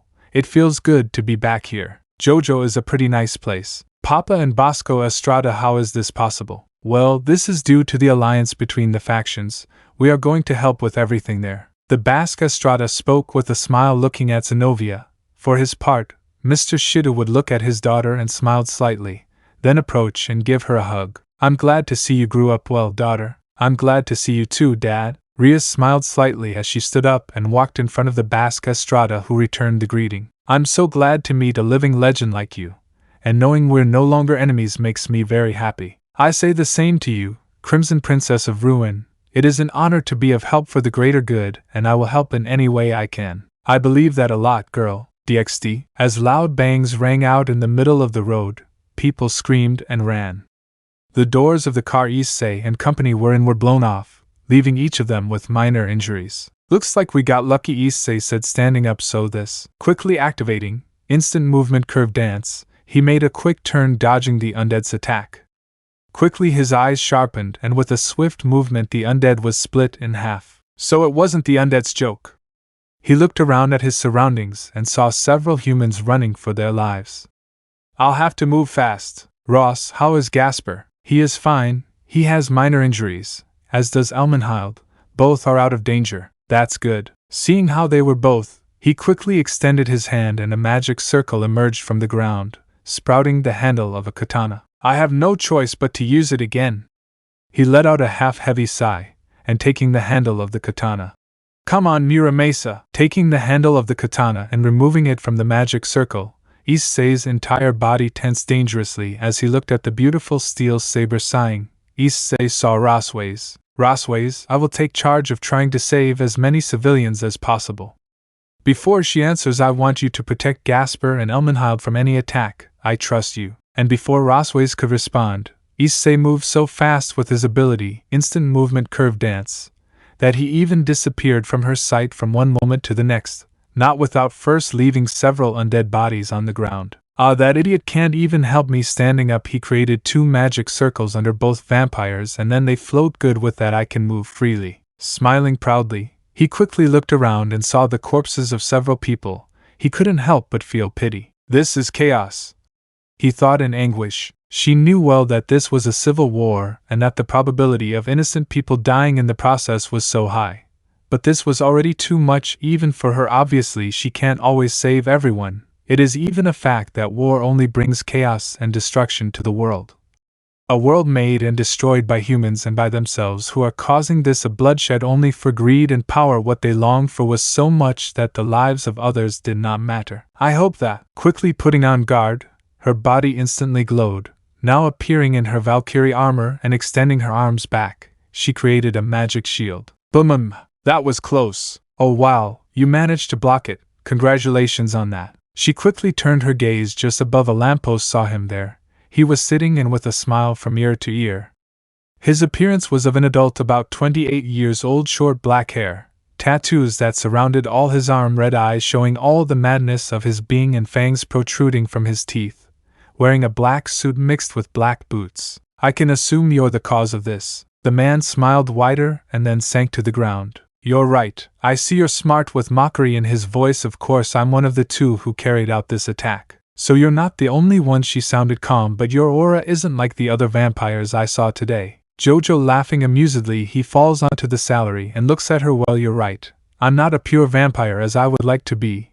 I don't have the same abilities as these bastards. His gaze passed to the vampires who were running the story. Is so easy to tell that I hate vampires more than anything. It's funny to hear that from someone like you. The man looked at her and laughed amusedly as his hands formed huge claws, surprising the Valkyrie, who quickly formed 2 magic circles in her hands. So, shall we begin? DXD/ Quickly run now! It was Issei's shout as he killed more undead. As he walked through the area, he looked at his surroundings. This is strange, he thought as he walked around and saw several corpses lying on the ground. It's strange. For a moment I thought there were more dead than I thought. He sighed and his sight focused on one body specifically. He walked towards the body lying on the salary and stopped right there in the middle of the pool of blood, and there he monotonously observed the lifeless body. His face did not express anything in incredible monotony to see what he was seeing at that moment. The dead body that was already lying there was nothing more than the body of a small child, which was split in half. His insides were scattered everywhere. His arms were cut off, and his hands, while half of his face was split in half. Even though his eyes didn't show anything, his eyes showed other emotions, as they say that the eye is the view to the soul and where nothing can be hidden. It was a strange emotion. Reacting quickly and activating his instant movement curve dance, he dodged a huge back attack, and just as the attack arrived, the boy's body was completely exploded, falling to the foot, his gaze raised forward. So that's where you were hiding. Look what we have here. A cute dragon demon dog, ha ha ha. It's incredible how much crap is in this place. He sounded confident as he looked at the boy from head to toe. But I thought they would bring someone stronger than a child. Sighed, but what are we going to do? He prepared to attack him. However, Issei was not fazed by the man. Putting away his katana, his fists were wrapped in fire, and taking a simple step forward and with instant movement curve dance, he moved at great speed. He appeared right in front of the man. Ha, what rap! Without even being able to react, he received a strong blow right in the abdomen, making him spit blood and fly several meters back, crashing against the wall, and falling to the salary, and on his knees he held the mouth of his stomach. While Issei was walking, he placed himself right in front of the man's kneeling body. Releasing smoke from his mouth, he with his hand took him by the hair, and then lifted him up to the height of his face. Now tell me the numbers of your allies and their locations. He sounded annoyed. His eyes shone with such an intense blue. No loss. And without hesitation, Issei launched a powerful blow to the abdomen, so brutal that it generated a large wave of wind behind him, causing him to spit out a large amount of blood from his mouth and fall on the salary. Issei looked and then took him by the neck and then lifted him up to look at him. His right fist began to be covered in dragonic aura. When I was coming this way, I saw how you attacked and murdered several innocent people. His fist caught fire. Was it you? Really? His blue eyes shone so dangerously. Sore. He released the man's neck, and with a quick and brutal movement, Issei hit the man's face, creating a large shock wave, and Lugo was thrown several meters, crashing into several buildings. Issei looked at this, and then sighed as his fist wrapped in fire went out. What's strange? He said out loud as he looked around and saw all the bodies lying around. Sighing, his gaze shifted to the sky. Because that was the only thing, he said. Part 32. Boom! A huge explosion occurred in the area. From the sky, Rosways was seen creating several magic circles, attacking the vampire, who dodged her attacks. You're pretty good at magic, I admit, dodging another attack, but stretching her hands forward, Rosways opened her eyes to see several blood-colored arrows shooting toward her. Using a shield magic circle, she avoided the attack. Blood manipulation. I quickly created a magic circle over another magic circle. Then it's my turn. Casting a large electrical spell towards the vampire. I already told you that's not going to work. Saying that, he spreads his wings and flies up to the sky while the attack hits the ground. It was just a distraction. At what point did he move behind me? He thought, quite surprised and unable to react. Rosways placed his hand on the vampire's rib, and then a magic circle was formed. Get lost, daughter of. Boom! Another great explosion in the sky was created. A large curtain of smoke was generated, leaving Rosways, who was still floating in the sky. Sighing, she saw the chaos that was formed, and descending she approached the body of Elmenhild, and taking her with both arms she carried her bridal style. It's still okay, he said relaxedly.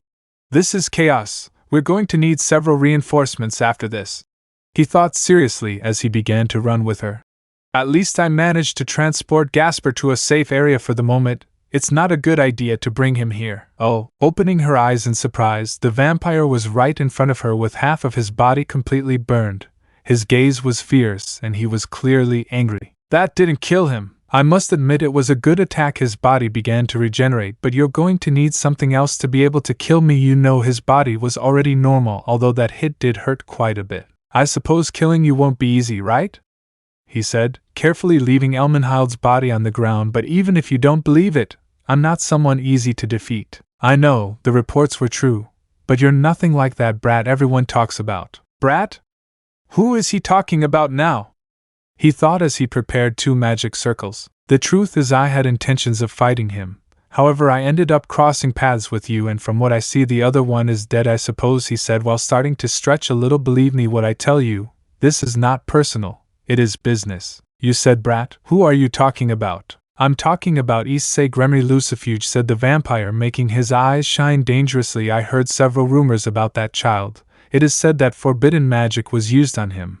That Krog himself was the one who trained him. Even both faced each other to the death, and he is still alive. The vampire began to walk as they spoke. However, Rosways quickly created a magical shield around Elmenhild to protect her from harm, and her sight focused on the vampire. You know, the vampire stopped his walk and looked at her from head to toe, and then licked his lips. I'm going to enjoy dismembering you. And just at that moment he started running at great speed, straight towards Ross, who created a magic circle in his hands ready to attack him. Boom! Suddenly the vampire flew several meters, passing through several walls, and, you are Tiamat, Rosways said, surprised to see the Dragon Queen in the place. Hump! She would look Rosways up and down. I guess you are the Valkyrie. She would approach and grab her cheeks, making Rosways blush in embarrassment, while Tiamat smiles slightly. I like it. I must admit you are very hexy. It will be fun later on, giving Rosways a kiss on the cheeks. And then with his right hand he would touch one of the Valkyrie's breasts, who couldn't help but let out a soft moan and then blush in embarrassment. Tiamat, letting out a fanged laugh, would turn around and look at the place where the vampire had fallen. Go and take the girl, cracking his knuckles. I'll take care of this vampire for a while. I want to stretch my muscles. A fierce smile adorned Tiamat's face as she let out a bit of her aura and then began to walk directly towards the place where the vampire was. What just happened? That was the only thing, Rosways said. Emerging from the rubble, the vampire would touch his head and then see how his jaw was completely split in half while blood fell. Standing up, they would begin to walk out. You're still alive after taking that hit. How interesting. Turning his face, he saw who it was while his jaw regenerated instantly.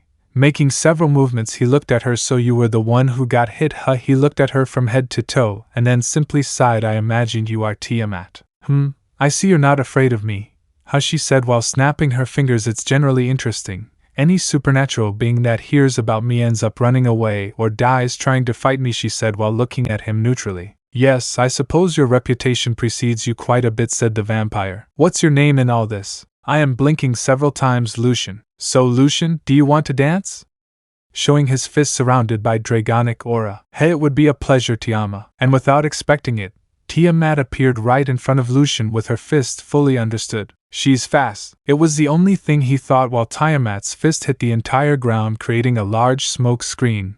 Lucian managed to dodge the attack while creating several blood spears and throwing them towards Tiamat, who came out of the smoke screen, quickly charged the blue from her mouth and threw it to the spears, destroying them all. How the hell?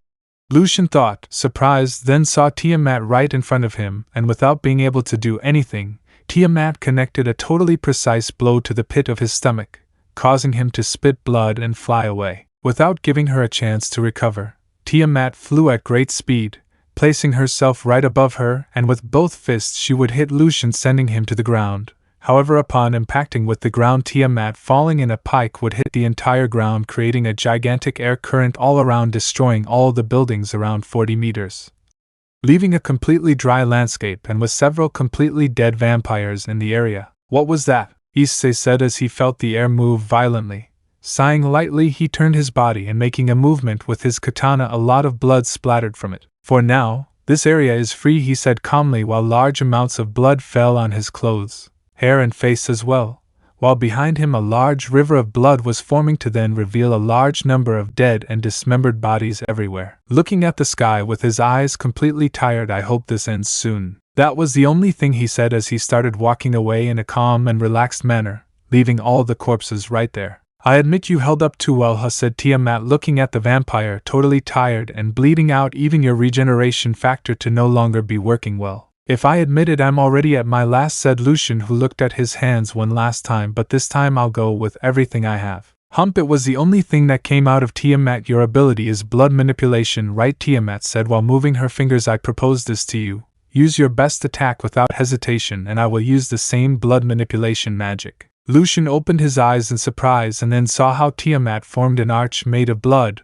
However, this got a small dry laugh from Lucia, who placed her hand forward and created a sphere of blood. I hope you're ready, Tiamat said as she created the blood arrow, because this is where we'll end it all. Haha, I didn't think it would end like this. And from one moment to another, Lucian opened his eyes in surprise, then saw a completely white place. His gaze was normal. Where am I? Who knows? He quickly turned around to see Tiamat standing with both hands in her pockets. You can do it too. Who knows, was her short answer. It was fun, the truth, she said calmly, making Lucian's eyes open. You gave a few good hits. She would look at the vampire, and Lugo smiled. Be happy, unlike several thousands of years. You are one of the strongest. Suddenly tears began to fall from her eyes. What is this? She would look at Tiamat, who bowed her shoulders. Who knows, I never experienced it. And back to reality. Lucian's body was beginning to disappear completely into ashes, while Tiamat watched him, letting out a small sigh. You're late, Issei, he said without turning around. I felt your presence far away, even your smell from miles away since you arrived. He approached Tiamat and stood next to her. Did something happen to be in this place? After her question, Tiamat crosses her arm and gives a slight smile. Not really, shouldering her shoulders. I just wanted to see my cute and beautiful boyfriend. That's what I was doing, she said as she approached and wrapped her arms around his neck. However, Issei put his arms around her waist and then gave her a deep kiss, and then in a desolate and totally destroyed field. DXD, Underworld Gremory Castle. So that's what happened, huh? If from the reports Issei gave me, there was an attack by the Cao's brigade, while they were escorted by Elmenhild to the Vlad Castle, Zazel said through the communicator. How is Rosway's Zazel? Was Odin's question. As far as I know, she is fine, old Odin. She did not suffer any damage and is completely calm after the attack. It's incredible that even Tiamat appeared in that place and that she. Michael spoke while scratching his neck. Yes, well, Issei is half demon by blood, like an evil dragon. It is not surprising that if he could bring someone of that caliber there and become part of his couple like a dragon queen. Zazel sighed. Sim sees that is good, at least you know that she is on our side. She was always a problem for many. Sirzechs spoke, looking at the fallen one. Nobody and nothing could control her. She was someone free and without ties. Even for Tannen it was difficult to keep her under control. It's interesting that the brat managed to do it that way. It is certainly a good addition to be our allies in these times. You're right, Michael and Odin. Issei is an interesting person, especially his things, although he needs to control his destructive power more. It creates too much chaos. About that, Zazel Sirzechs took the floor. I already sent some reinforcements to Romania, in order to help with the repairs. If I also send some warriors to that place to help, I will send only one person. Just one, Michael? I thought you'd send more. Believe me, Zazel, this person is much stronger than he seems. Even if I were you, I would simply prefer him as an ally to cause a global catastrophe. Sounds like he's someone interesting, huh? Zazel couldn't help but laugh. I'll send someone special to that area too. I sent several soldiers and one person in particular. He is young but quite intelligent. Jojo, then I'm leaving. We'll talk later at the next meeting with Queen Yasaka. If I leave too, Sirzechs and Zazel, Odin will see you. With that said, both leaders cut off communication, leaving only Zazel and Sirzechs. I wonder who you and Michael will send to help Issei. I have the help Issei needs right now. I hope the one Michael sent is someone nice, haha. Part 33. I guess things got better, at least a little, huh? I would say yes. But we still have things to improve and act better. Your assumption is interesting, Rhys-san. Although there is still a long way to go, you have the talent and potential to achieve it in the future. Thank you. Coming from you it is an honor, Basque-sama. In a square in the city of Kuoh was Rhys Gremory, next to the great living legend of Vasco Estrada, known as one of the strongest human beings capable of killing a large number of demons in World War II, something that not many managed to achieve. There are many things I would like to ask you. Tell me what they would be, the Basque asked calmly, while looking at the young demon waiting for his question. But Rhys made a movement with her head and then smiled and looked at the Basque. I'd really rather leave it for later.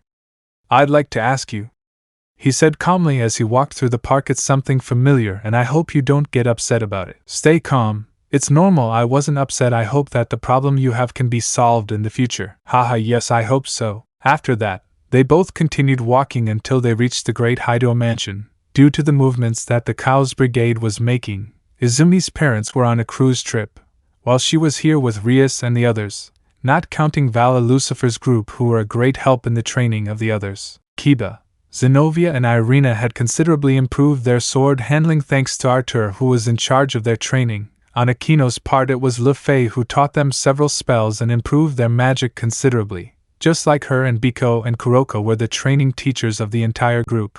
Kuroko taught Kaneko more to handle her Nikomata powers, while Vala and Izumi continuously trained the handling of sacred gears. There are many things to do. These were Rhys's words when she saw the whole group in the kitchen. Akino and Asia were cooking and talking animatedly, being helped by Leifi, who was cooking with them both. It's incredible how these things happened, huh? Out of nowhere, Vala appeared, next to Rhys, who crossed his arms and looked at everyone in the room, who were all comfortable. If it's a good environment, it's relaxing to have something normal, and not always fight. Sigh, unfortunately for us it is like this. We are not human, and we live in the shadows with them pretending like that. Vala opened his eyes slightly, but it is cozy to have this and peace sometimes. You're strange. Rhys looked at him, and Vala raised his eyebrow.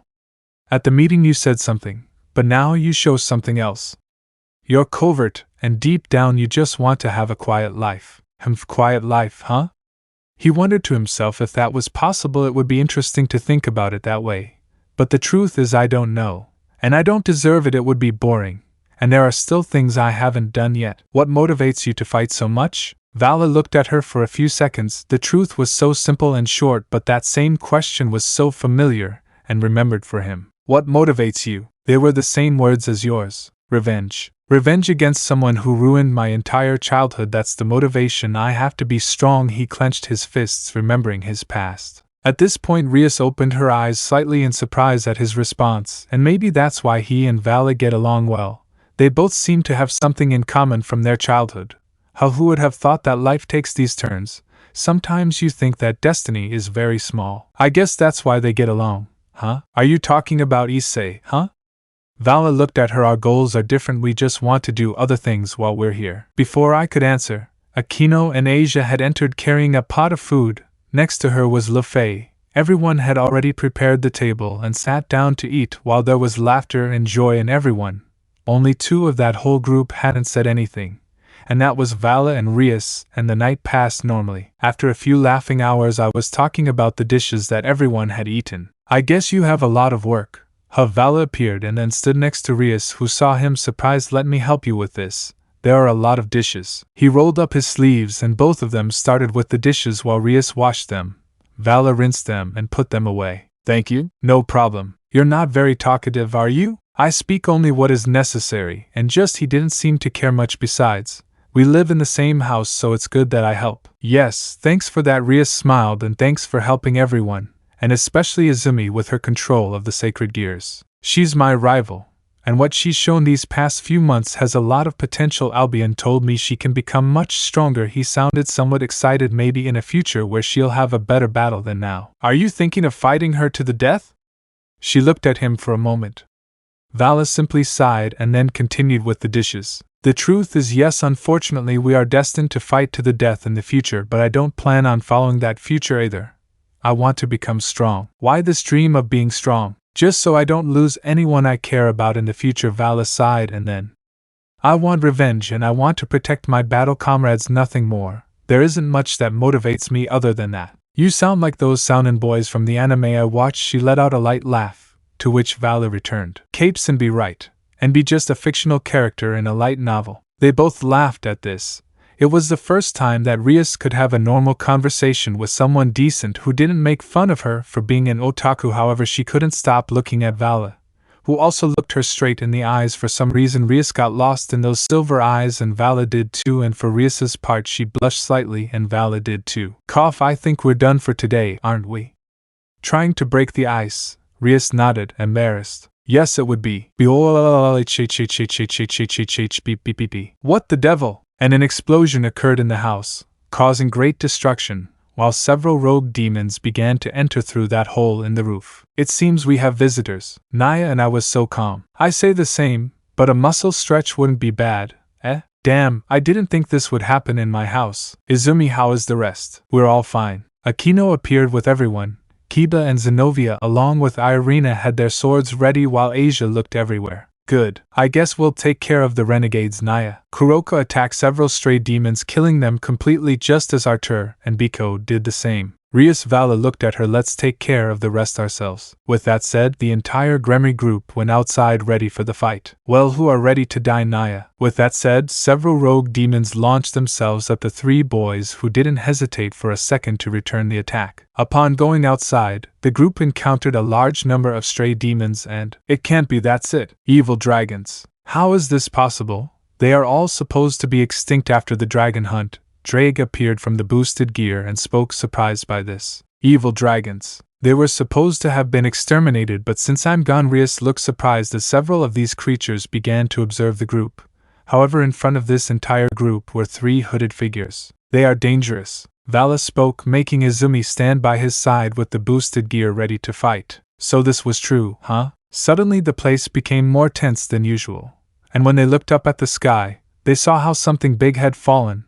Two enormous and gigantic wings were fully deployed, causing Vala and Izumi to be on guard. This can't be true. How is this possible? These were the words of Drake and Albion from their sacred gears. Suddenly the figure showed itself to be a huge black dragon, eyes as red as blood, large fangs, and above all its gaze. It's been a while, Drake and Albion. It's a shame to see you in this state. The dragon spoke with clear annoyance in turn. How come you're alive, Grendel? You were supposed to have died at the hands of Albion. Yes, that it was thanks to the long suffering that this guy has, the truth. Be careful, Vala. Grendel is a pretty annoying dragon with his magic, not as much as others. He is strong physically, but he wasn't at my level before my fight with Drake. Understood. Same to you, Izumi. Don't hold back. None of you hold back at all. Evil dragons are strong even if they don't have their own consciousness. They are beings of destruction. Drake spoke and called everyone's attention. Destroy their scales and kill them back. I don't think it's the same, but I hope they can give me training. Suddenly from Grendel's mouth a light came up, drawing everyone's attention. As if they were Izumi, they spread their wings and, quickly as Quivalin, flew a Uawish. A great flame of fire came out of Grendel's mouth, which was directed towards the young people, who quickly dodged the attack. I'll take care of the two celestial dragons. And with that, Grendel spread his wings and pounced straight towards Vala and Izumi, while the two hooded figures faced the Gremory group, who, upon seeing them, stood guard. I guess you two are our opponents, huh? Rias spoke as the power of destruction formed in her hands, followed by Aquino with her holy lightning, as well as Kaneko cracking her knuckles and Asia standing behind them, while Kiba, Zenobia and Irina prepared themselves with their swords. So it was true that the three great factions united. The first hooded man spoke, who walked calmly, while taking a sword from his pockets and a pistol. This greatly surprised the demons and reincarnated angel, who saw and felt her clear hostility towards them, especially towards Irina. How ironic life is, how the man's voice suddenly sounded more and more serious. I guess I can get revenge on Shuda this time. And saying that, the hooded man moved at an incredible speed. If it weren't for the quick reflexes of the Gremory Knights and Irina's reaction, the subject would have been able to damage them. However, that didn't happen because Kiba and Zenobia had stopped right in their tracks towards them. Now Irina! Yes! Ah! And with a war cry, and using the skill of her sword, Irina launched several fierce lashes. But the man, seeing the attack, jumped and, spinning in the air, released several shots, thus deflecting the sword, Zenobia and Kiba launched themselves in order to cut him, but the man was faster, and taking off his hood he threw them both, destroying their visions. Irina would be fast, and before the man shot she threw him a kick which hit him and moved him away. Are you okay? Yeah, that guy is pretty fast. I say the same thing, his speed is surprising. Now the sight of the three focused on the man, and their eyes widened in surprise because the clothes he was wearing were from the church. Unlike the others, this one was tight to his body, completely black with loose military pants along with military boots, also black hair with several gray hairs that were noticeable in addition to a scar that ran across his chin and left eye. They are quite strong for being young. Still his sight focused on the three swordsmen, but they won't achieve anything to defeat me. With that said, the subject prepared his weapons ready for battle, just like Kiba, Zenobia and Irina. Because I feel so uncomfortable with that guy, was Irina's thought. Part 34. The battle in the Hyodo house had begun after an attack by the Chaos Brigade. Vala, Lucifer along with Izumi Hayato were facing one of the evil dragons. This is a big problem, Vala. Grendel is much stronger than you. Dodging a swipe from the huge dragon, Vala quickly returns at great speed to the sky, while Izumi quickly launches 2 dragon shots in order to get him away from the vision of the evil dragon Grendel, who let out a growl of annoyance. Come on! Show us what the 2 celestial dragons of this era are made of. The dragon sounded annoyed, but above all eager to fight. Both Vala and Izumi looked at each other and nodded to each other. Vanishing dragon balance breaker. After Albion's loud roar, a silver glow formed, showing Vala now wearing beautiful white armor. His celestial gems shone as brightly as the divine dividing, while Izumi stood next to him. Ha, how interesting. I never thought I would see both celestial dragons fight together. This is definitely exciting. I have to ask Grendel. The divine dividing was heard to Albion. How are you still alive? HMMH. First, it's not a long story, Albion. Although Grendel's eyes seemed to shine with some emotion, I have no problem telling it. It's clear I was revived, but I wasn't the only one who also came back to life. Not like these dragons that are behind me attacking, Grendel said as he watched the other dragons attack. Others? Don't tell me what? Drake's voice sounded surprised, to which Grendel nods and lets out a malicious laugh. That's right, Drake. Not only me but also Azzy Dehaka, Apophis, Yamada no Orochi, Layden and Nigra, although of course there's also Crom Crutch. Grendel looked at both celestial dragons. If so, why? Albion spoke this time. I highly doubt they are serving like this just because. Haha, you're right there. The truth is, Ami, I'm not so interested in the objective of that demon as in the rest of us who have our own conscience. Grendel spoke while his eyes shone dangerously. But who am I to deny myself having a little fun after my death? The truth is that I hope and you don't disappoint me, Sekiryudiai and Hakuryuku. And without saying another word, Grendel spread his large, enormous wings and then flew off in his direction. Vala and Izumi quickly prepared to receive him, and so it was. Facing Grendel with his big jaws, he tried to bite both of them, but the reaction of both celestial dragons was fast. Vala moved at an incredible speed and hit him in Grendel's face. Izumi, for her part, would hit the side of her Grendel with her left fist charged with Dragon's Slayer energy. Grrrr. Letting out a grunt at the blow, Grendel spun his body around and struck Izumi with his tail. Gajaj. I swear I heard his rib bones break, and that was just one blow. I have to admit, this is just like when you trained with Tannen. You better be serious. I understand, Drake. As Izumi stood up, he saw Vala cast several magic spells towards Grendel, hitting every part of the dragon. But Grendel would throw a great flame of fire from his mouth, making Vala dodge it. But what he couldn't dodge was a powerful blow that sent him crashing to the ground. Creating a magic shield circle, Grendel slammed his fist into the ground, creating a massive wind wave. Boots blade. Making Ascalon appear in her left hand, she threw a huge cut in the stomach area. Grendel threw a blow with his tail, making Grendel fly several meters. Without hesitating further, he charged fire from his mouth and threw a flame, but he didn't expect that Vala would hit him right in the face. You're tough, huh? Baring his fangs, he quickly dodges a massive swipe from Grendel. Transfer boots. Agrugger. Now that's it. After the powerful scream of Izumi, who had stabbed Grendel right in one of his legs, Vala charged demonic energy plus dragon energy into his hands and an explosion occurred, sending Izumi flying and scattering all over the ground. That idea was pretty stupid, I know, Drake, he said while holding his injured ribs. Do you think that? No, Grendel is still alive, and I doubt that has hurt him. If what Drake says is true, then it was too interesting. And there I had enough evidence. Perhaps this couldn't get any worse. Looks like this won't be easy at all, Vala. You are Albion bad. Oh, clack. Clack.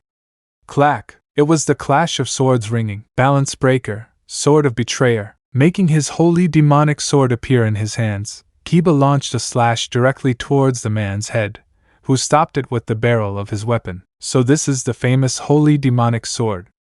The man looked at her calmly. And to think that this would appear. His voice sounded annoyed for some reason. I don't know who you are, but I won't let you hurt my friends. Kiba would point his sword at him. Brat, you're good at being a devil even for me. His eyes looked at Irina and Zenobia. Even someone who was part of the church is also turned into a devil. After all, the three young men would join each other and prepare to fight again, while Zenobia strengthened her grip on Durandal and Irina on her Excalibur mimic. Let's see what you're made of, daughter of Shide. Irina was surprised why the man had discovered her last name was like her father's, but she wasn't even able to speak when the man appeared right in front of her and threw a punch to her chest which knocked the wind out of her. Irina! Bastard! Zenobia shouted and attacked with Durandal with a powerful ascending cut. The man would block with his sword. Kiba, for his part, using his knight ability, would move quickly to also hit the man. Clank! What? Another sword had emerged from his right hand. The man would look at Kiba and Zenobia. Let's see what you brats are up to. Applying force, he would push them away and then lunge at Zenobia. Clack! Clack!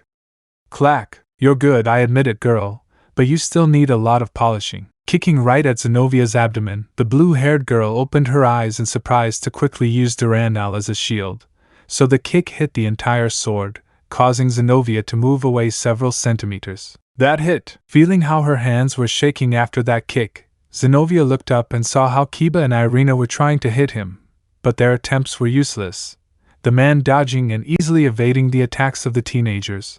His hands were still shaking from that hard kick, but his eyes quickly fixed on the handle and saw how the sword was shining golden. Is this it? Surprised, she took the sword with her right hand and raised it, feeling how the energy was slowly recovering.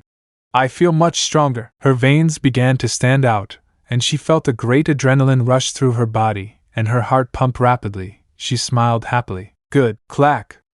Clack! Clack! Gah! Puhaha! That's all they have. The man launched several quick slashes towards Kiba and Irina.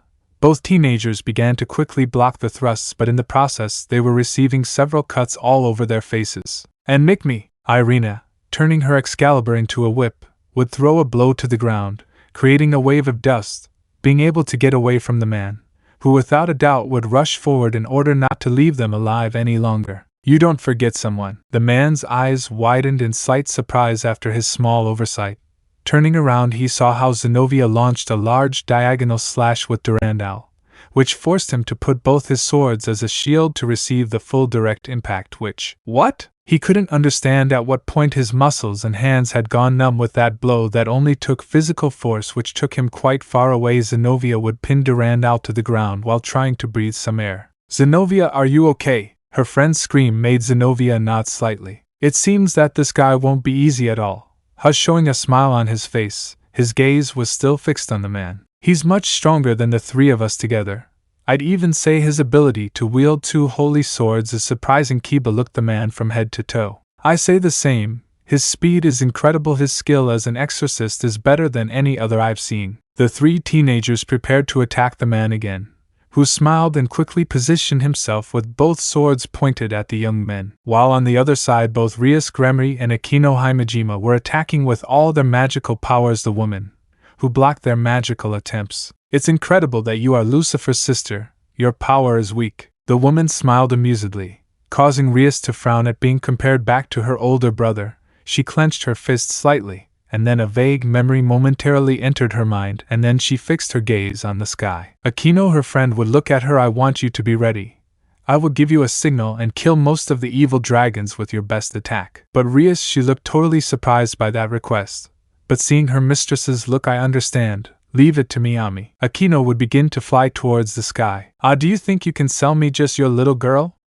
Pointing at Rias, it's interesting that you think you can beat me, but you're too old to even be able to hit me. I know she would show her hand surrounded by the power of destruction, but that doesn't stop me from doing something crazy from time to time. That? Suddenly he felt a great current of magical energy accumulating in the sky and his vision focused, and there he saw her. What the devil? Now Aquino, too! And with that shout Aquino would charge a great attack of her, holy lightning, creating an enormous lightning tiger. The woman would raise her hands creating a magic circle of defense to block the attack, which generated an enormous explosion of lightning, which not only went directly to the woman but to the entire area and Eredors. Even the house of the hiatus was seriously affected by that lightning attack. It was quite a risky move, she thought to herself as she held her magic shield. But it was the best solution to prevent further fights from dragging on. I must admit that attack did hurt. Emerging from a large curtain of smoke, the woman was seen with half of her face completely burned and injured, as well as her arms and legs. Her clothes were all torn and had several burns. You're good. I admit that confirming me caused this, releasing a snort, but now I'm angry. You hurt my beautiful face and I will never forgive you for that. Her eyes showed a great dangerous shine. For her part, Rhea smiled, which the woman didn't see as meaningful until she felt it. Crack! He had sworn that all his bones had been destroyed in a matter of seconds, and then he had been sent flying, as he rolled on the ground. Thanks Kaneko-chan. Rhea smiled as the albino cracked her knuckles. GH, so you had another ace up your sleeve. Do you think I didn't know this could happen? She crossed her arms. It was known that among the fallen angel demonic factions they had such information about our small weakness because Issei had left with Rosways and Gasper come.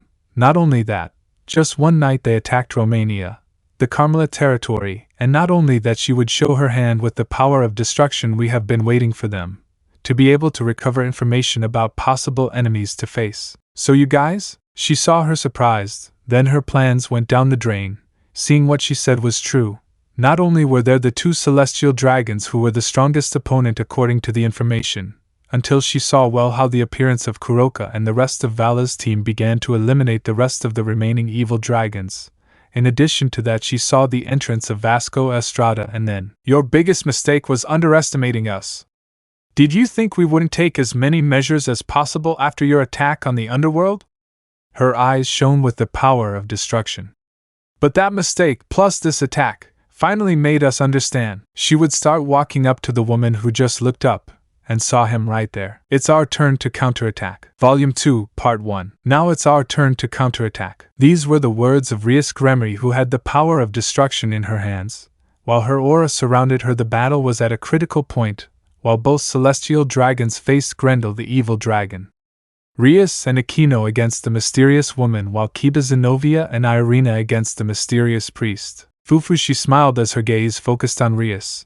You are interesting, Gremory girl, much more interesting than I thought. What do you mean? Easy, we already have what we came for. Rias thought lightly for a few moments until her eyes widened in surprise. Boom! A huge explosion occurred throughout the hiatus house. Rias and Aquino quickly created magic shields to cover themselves while the rest used the same, while Vala and Izumi looked at the destroyed area. It can't be true. Vala watched all this with his eyes wide open.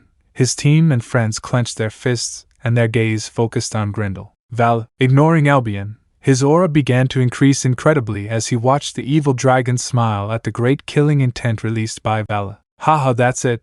That's what I wanted to see. Grendel smiled with total madness while showing his sharp teeth. Come on, go. Before he could even continue speaking, Grendel received a strong blow to the jaw which made him step back slightly. Grrrr. Letting out a growl, his mouth began to glow but divide. Feeling his energy disappear, Grendel was hit hard by a reddish aura. His sight focused on the Security, who with his fist extended would take flight to be winged next to Valley. Both celestial dragons were aiming at Grendel. Cuckoo. Letting out a laugh, the evil dragon spread his enormous wings, while his eyes shone brightly. I'm so excited, it's been a while since I felt this sensation. Grendel, Drake spoke from the boosted gear. I have just one question to ask you. The evil dragon simply nodded at what Drake said. Who is behind all this? Who was able to revive all the evil dragons? I think you deserve to know. No, Drake. I mean, it's been interesting to live as sacred gears for a long time. Grendel snorted as smoke came out of his nose. The one who revived us was. You better not say it, Grendel. If you don't want to be dead again, said the woman who stood next to the dragon. We have clear orders and here we have what we came to get. Out of nowhere in a magic dome was Asia, who was lying asleep. Asia, fufufu, the woman smiled. It's interesting security, and to think that this girl has the ability to control dragons. That? Asia, Rias and Aquino were running quickly towards the direction where they were everyone gathered. On the other side, the priest had also gathered, while Irina and Zenobia were on the ground with blood falling from their bodies and Kiba was on his knees. Did you have some fun? The woman asked as the man put away his sword. We have what we came for, it's time to go. You heard it, it's better. Boots, what the hell are you trying to do? Said the woman who had her hand raised with a magic shield preventing Izumi from launching herself at her. What the devil? Nice try, but this is over. Without saying a word, Izumi shot backwards. Valet was also about to launch himself at them, but he was received by a blow from Grendel which sent him to the ground. The portal opened behind him, and the three individuals began to enter, but Grendel turned around once more. You better be stronger next time. Grendel saw Valet and Izumi who were standing up, because unlike me, the others won't be so soft. With that last thing said, Grendel entered the portal which closed. Several portals began to appear everywhere, and every evil dragon like renegade demons and more began to enter inside and not leaving anyone behind. Demons. It was all he could say as he fell to his knees and clenched his hands in frustration. They won, Izumi said while looking at the completely destroyed place. They ambushed us, and we got careless. We're still weak. Kiba was on his knees breathing heavily. No one said anything else. And then we saw a gap open up and, hello Naya. From the gap appeared Kuroko with a huge smile. Next to her was Kaneko, and then Biko. Lefei and Artur appeared behind her. Asia, Izumi shouted as she ran and hugged her. Izumi-san. Asia, I thought they had you kidnapped. Naya, Kuroko said looking at the group. We had suspicions that they could go after her. When they barely entered Naya. How did they know? It was thanks to Ami. Everyone turned to look up at the sky and saw a small, gothic-looking girl staring right at the small group. You are Ophis? What are you doing here, Albion? I wanted to talk to you and I see that Drake is also together, Ophis said monotonously while looking at both celestial dragons. Also, I'm looking for the other one. Other? Yeah. No one said anything else. As they looked at the whole place destroyed and lifeless, their eyes focused on the dark night sky. What are we going to do now? It's true, maybe now they think she has the real Asia. But it won't be long before they discover that she's a fake and they'll come back for her. Aquino took the floor and observed the rest. You're right. Ophis approached and, it's curious too. Everyone looked at Ophis and then turned their gaze and there they saw it. A small group of people arriving at the area. That's what they are. Yeah. Short was Vala's response to look at the rest of the people who arrived. Among them was a teenager with long black hair, light blue eyes and who was carrying a spear on his shoulder, being accompanied by 3 more people. Cao Cao. Some time has passed. Gremory Group and Security and Valley. Cao Cao would look at both celestial dragons. What do you want now? I didn't really come here to fight. I came here for other, more important things we should talk about. Everyone looked at each other while Irina and Zenobia were receiving medical attention from Asia. The rest of the group looked at each other and nodded. Okay, but not here. Better somewhere else. If it would be better, we will leave for the moment. Cao Cao and his group would turn around and, we will see you later. Vala and Hayadu Izumi. With that said, the group disappeared from that place. A few days have passed since the Cao's brigade's attack on the Hayadu house. Due to this attack, several investigations were quickly carried out, including the search for traitors for the attack. Among them, Zazel along with Sirzechs were beginning to move more stealthily while also investigating possible traitors of their respective factions. Even Odin and Yasaka were also looking for possible traitors of their factions. This is incredible. We've only been here a few days and we still haven't found any trace of anything, Sirzechs said, clearly annoyed. You've discovered something, Zazel. Nothing for now, the fallen man said with a sigh. They hide pretty well, I must admit. You saying that says a lot, Sirzechs said with a smile. I sent Rumi to investigate the council members secretly. Do you think they're involved too?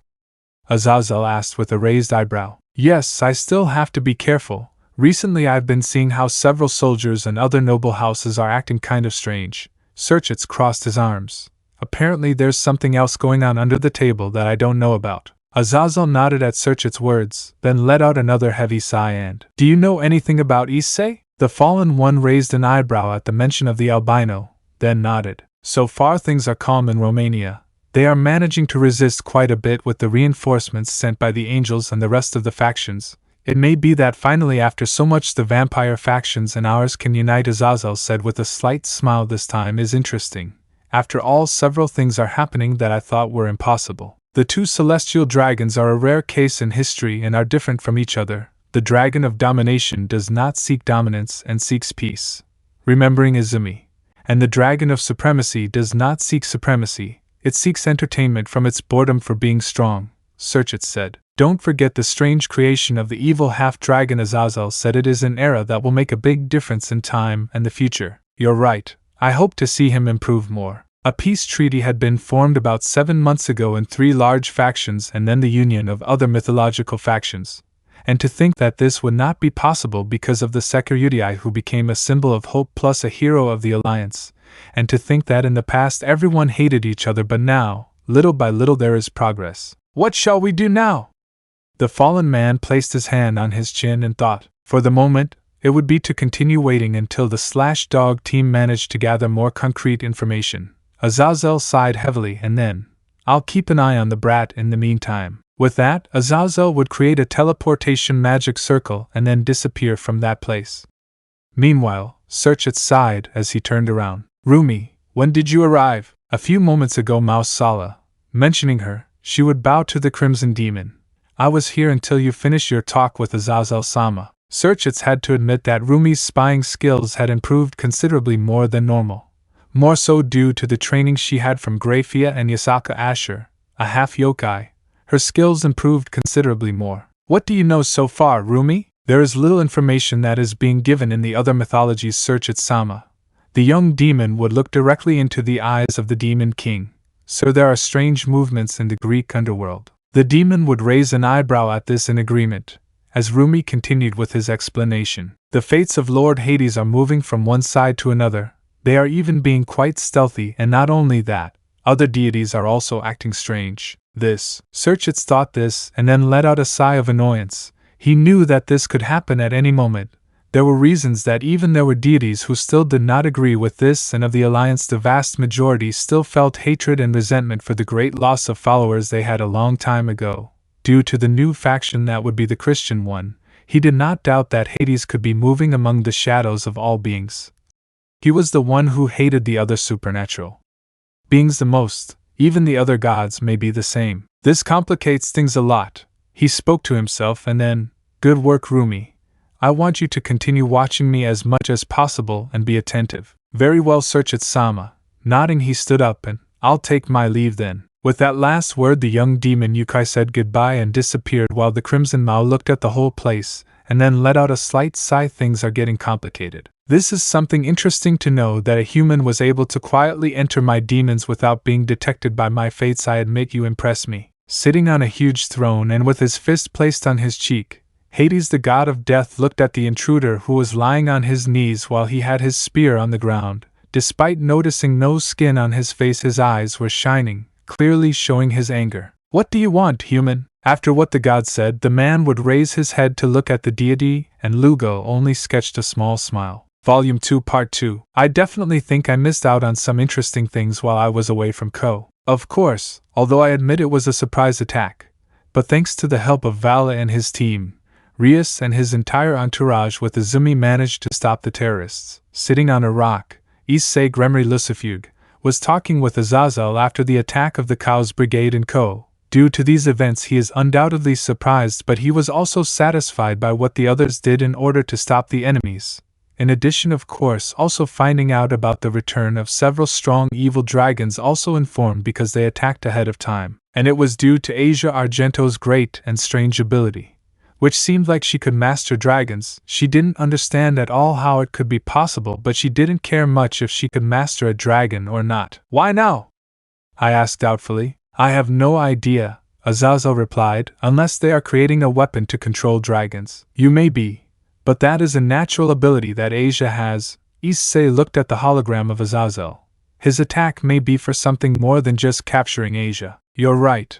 Zazel decided to have an idea. There might be something else they're looking for in Kuoh right now, but well, until it's good I'll see what else I can investigate. I understand. Have you found out anything about what's going on there? Yes, heaving a sigh. From what I understand, Valery Tempes has the Holy Grail in his possession. At what was said, Zazel opened his eyes in surprise to look at the albino and then bring his hand to his chin. I see. I guess I can leave this job to you and Rosways.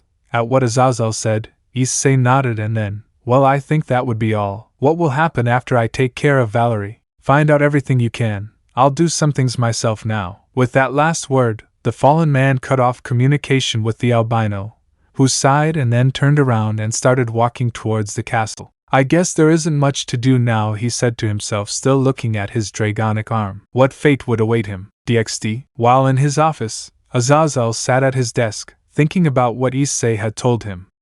He then looked at the table and stood up. He started walking out of his office toward his laboratory, where he entered. Well, looking around, where did he leave it? He asked himself while searching everywhere in the office and, Zazel. The door was opened, causing the fallen man to look in its direction. Penemu?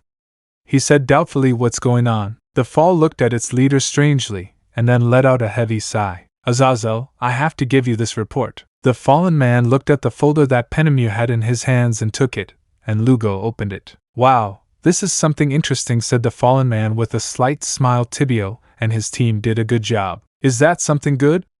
Penemu spoke, attracting the attention of the fallen. Zazel looked carefully at the reports from Tobio and the rest. Doesn't it seem strange to you? I even spoke to the whole group and they told me the same thing. For his part, Zazel looked at Penemu once more, and then nodded at what he had said. I see, now this makes sense. On the report sheet that Zazel had in his hands there were several data and places where certain bases of the Cao's brigade were located, as well as some additional information about certain experiments with sacred gears, which he had seen before. Apparently they are searching and hunting sacred gear users, and not only that, they are also experimenting with something else. Zazel frowned. Whatever it is, Zazel, things can get worse. Penemu looked at the fallen. Tobio and the rest of his team will continue investigating. Meanwhile, what about Issei? Issei, at the moment there is a small civil war with the Tempes faction, Zazel said, then looked at the fallen. Not only that, also on Issei's part, Valery has a sacred gears that revives the dead and that brought help from the evil dragons with what he faced. I see. What about the other leaders? Sirzechs and the other Maos, with the evidence they gave, managed to get Kuoh out and show her innocence. And about the others, Sirzechs is moving to finish off the demonic council members. Zazel crossed his arms. Odin, for his part, is preparing an army of Valkyries and is preparing several of his children for a possible fight. Among them, Thor and Vidar will be in charge. And Isaka is talking with Amaterasu and several Shinto gods for a possible alliance with Japanese mythology. They've all been moving, huh? Penemu said with a slight smile. What will you do now, Zazel? I'll go back to Kuoh today. I have to pay attention to my students, especially those two. I'm still surprised that the two celestial dragons don't want to butt heads. Zazel Boso, a smile amused. Is true, this time was different from the others. Many changes that happened. Without a doubt it was a new era, this on the path of change in the hands of some young people like the Sekiryutai and Hakuryuku, two great rivals, and now without counting on a new existence like that of the last heir of the Dragon Slayer magic. Without a doubt those three knew how to hit the table. And wait to see how much more they will grow. It's both terrifying and exciting how much the three boys have grown. It is certainly an interesting era. DXD. While in the Hijo house they were all gathered in the living room with Ophis eating chocolate, while the rest were sitting on a sofa. 2 days had passed since the attack on the Hijo house and things were calm. I see you're still worried about another attack. Entering the room and making an appearance, Zazel smiled and greeted everyone. Zazel-sensei. Zazel, I'm glad to know you're all gathered. That will make it easier for me to explain our next moves. For now, Zazel snapped his fingers and several documents appeared on the table. As you know, the other faction leaders have been moving towards a possible war against the Cao's brigade, in addition to now knowing that they have been reviving evil dragons. Evil dragons? Yes, not only that. In Romania, Issei not only encountered vampires, but he is in a civil war against the Tempes faction. After what was said, many opened their eyes. They can rest easy for them. Both Issei and Rosways managed to take care of this situation, and thanks to Gasper we also have a report on him and his sacred gears. What kind of report, Zazel-sensei? Rias asked about her bishop. Apparently the reason for his poor treatment was not only because he was a mixed-race person, but also because they were very afraid of him. Fear? Irina said.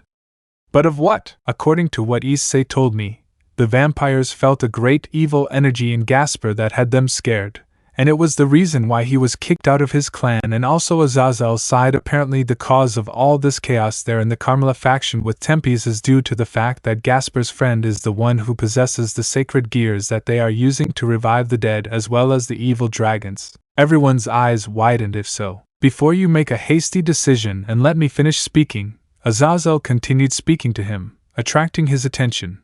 As you know, it may be that they are united with the Cao's brigade, but there is also the possibility that someone else is involved in this and is controlling them from within. Azazel, Vala took the floor this time, attracting the curiosity of the fallen.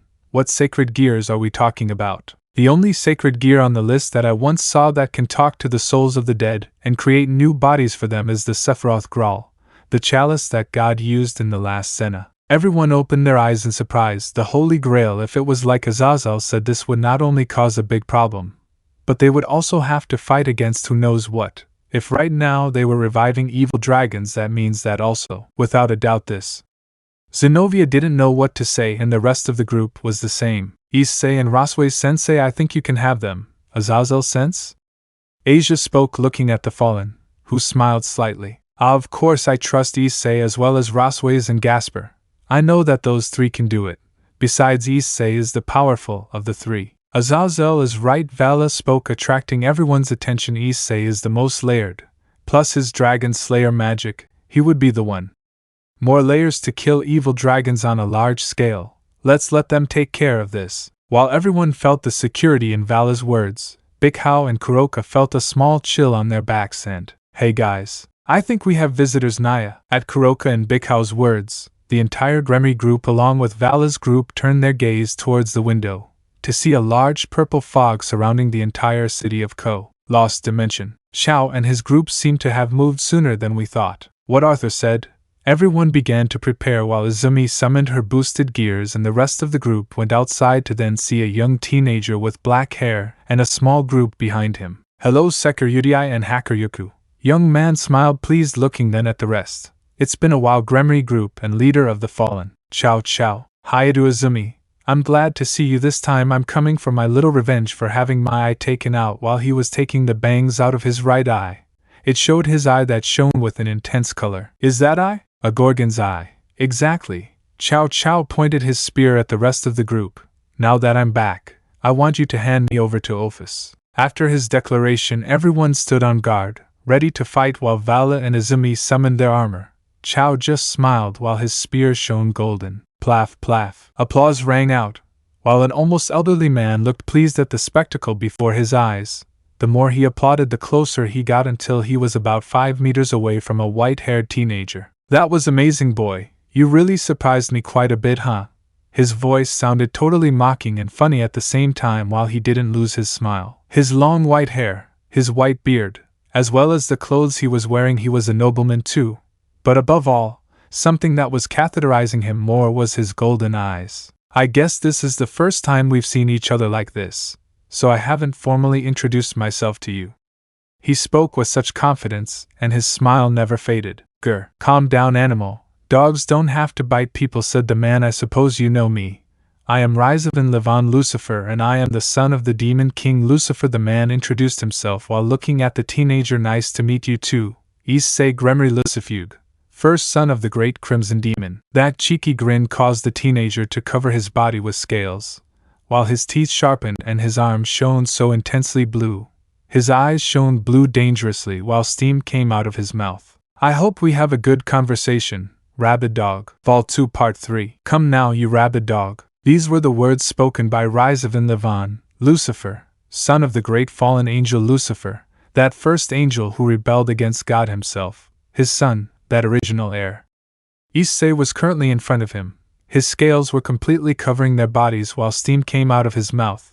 But how did we get to this point then? Before the attack, Hayadu Issei along with Rasue and Tiamat were in a room with Elmenhild, who were planning their next move. I guess what they told you is true. Yes, Valerie Tempes, she possibly possesses a high-class sacred gear, although we don't know exactly which one it is, but there are slight clues that she is reviving the dead. After what Elmenhild said, Issei looks at Tiamat and Rasue looking for an answer. I don't have any answers, because I've never heard of a sacred gears of that style. Excuse me, Issei, said Rosways. I haven't heard of a sacred gear like that either. Sigh, I understand.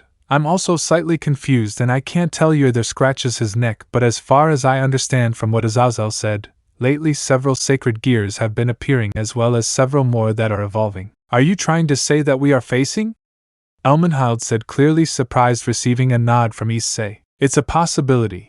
Lately, this last time, I saw how several new sacred gears were appearing, taking his hand to his chest and frowning to nod a cicatrice. Even I myself can assure you, Elmenhild, that this time has even brought powerful people. What do you mean?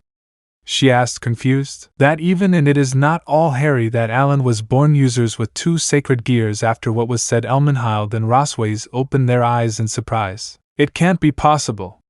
Rosways screamed in surprise. If what you say is true, there may be human users with the ability to destroy continents, and, above all, kill other gods. Even if what you say is true, Elmenhild took the floor. It is almost impossible for someone like that to be born in this time. There is no record that a human was born with 2 sacred gears, and if they had known, they would have been hunted and killed because of the danger they carry. I know that well. Sighing, Issei looked at Tiamat and Rosways. For now, leaving that aside, he began to think about our next move. Elmenhild would nod and then show a large map of the attack zone. This is the territory of the Tempes. She would point on the map, and here we have the main gates, and here the rear entrance of the territory. Would look at Issei during these months of attack, and the information collected from several explorers.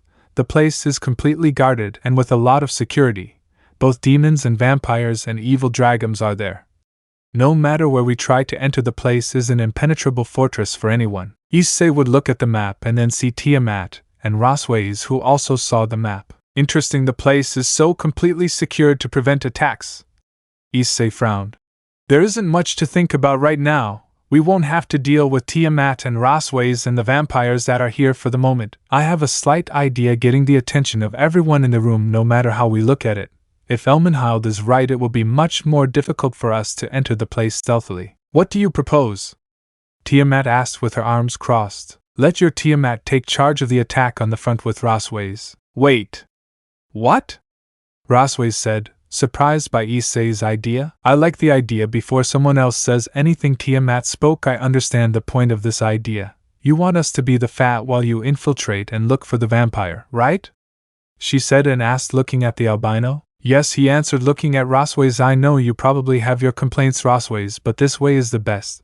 Besides, I need all the offensive power in front, while I take care of looking for Valeri Tempest, and meanwhile setting his sights on Elmenhild. I want you to take care of and watch over Gasper. The 3 girls looked at each other and nodded, although Rosways didn't feel entirely comfortable leaving Issei alone.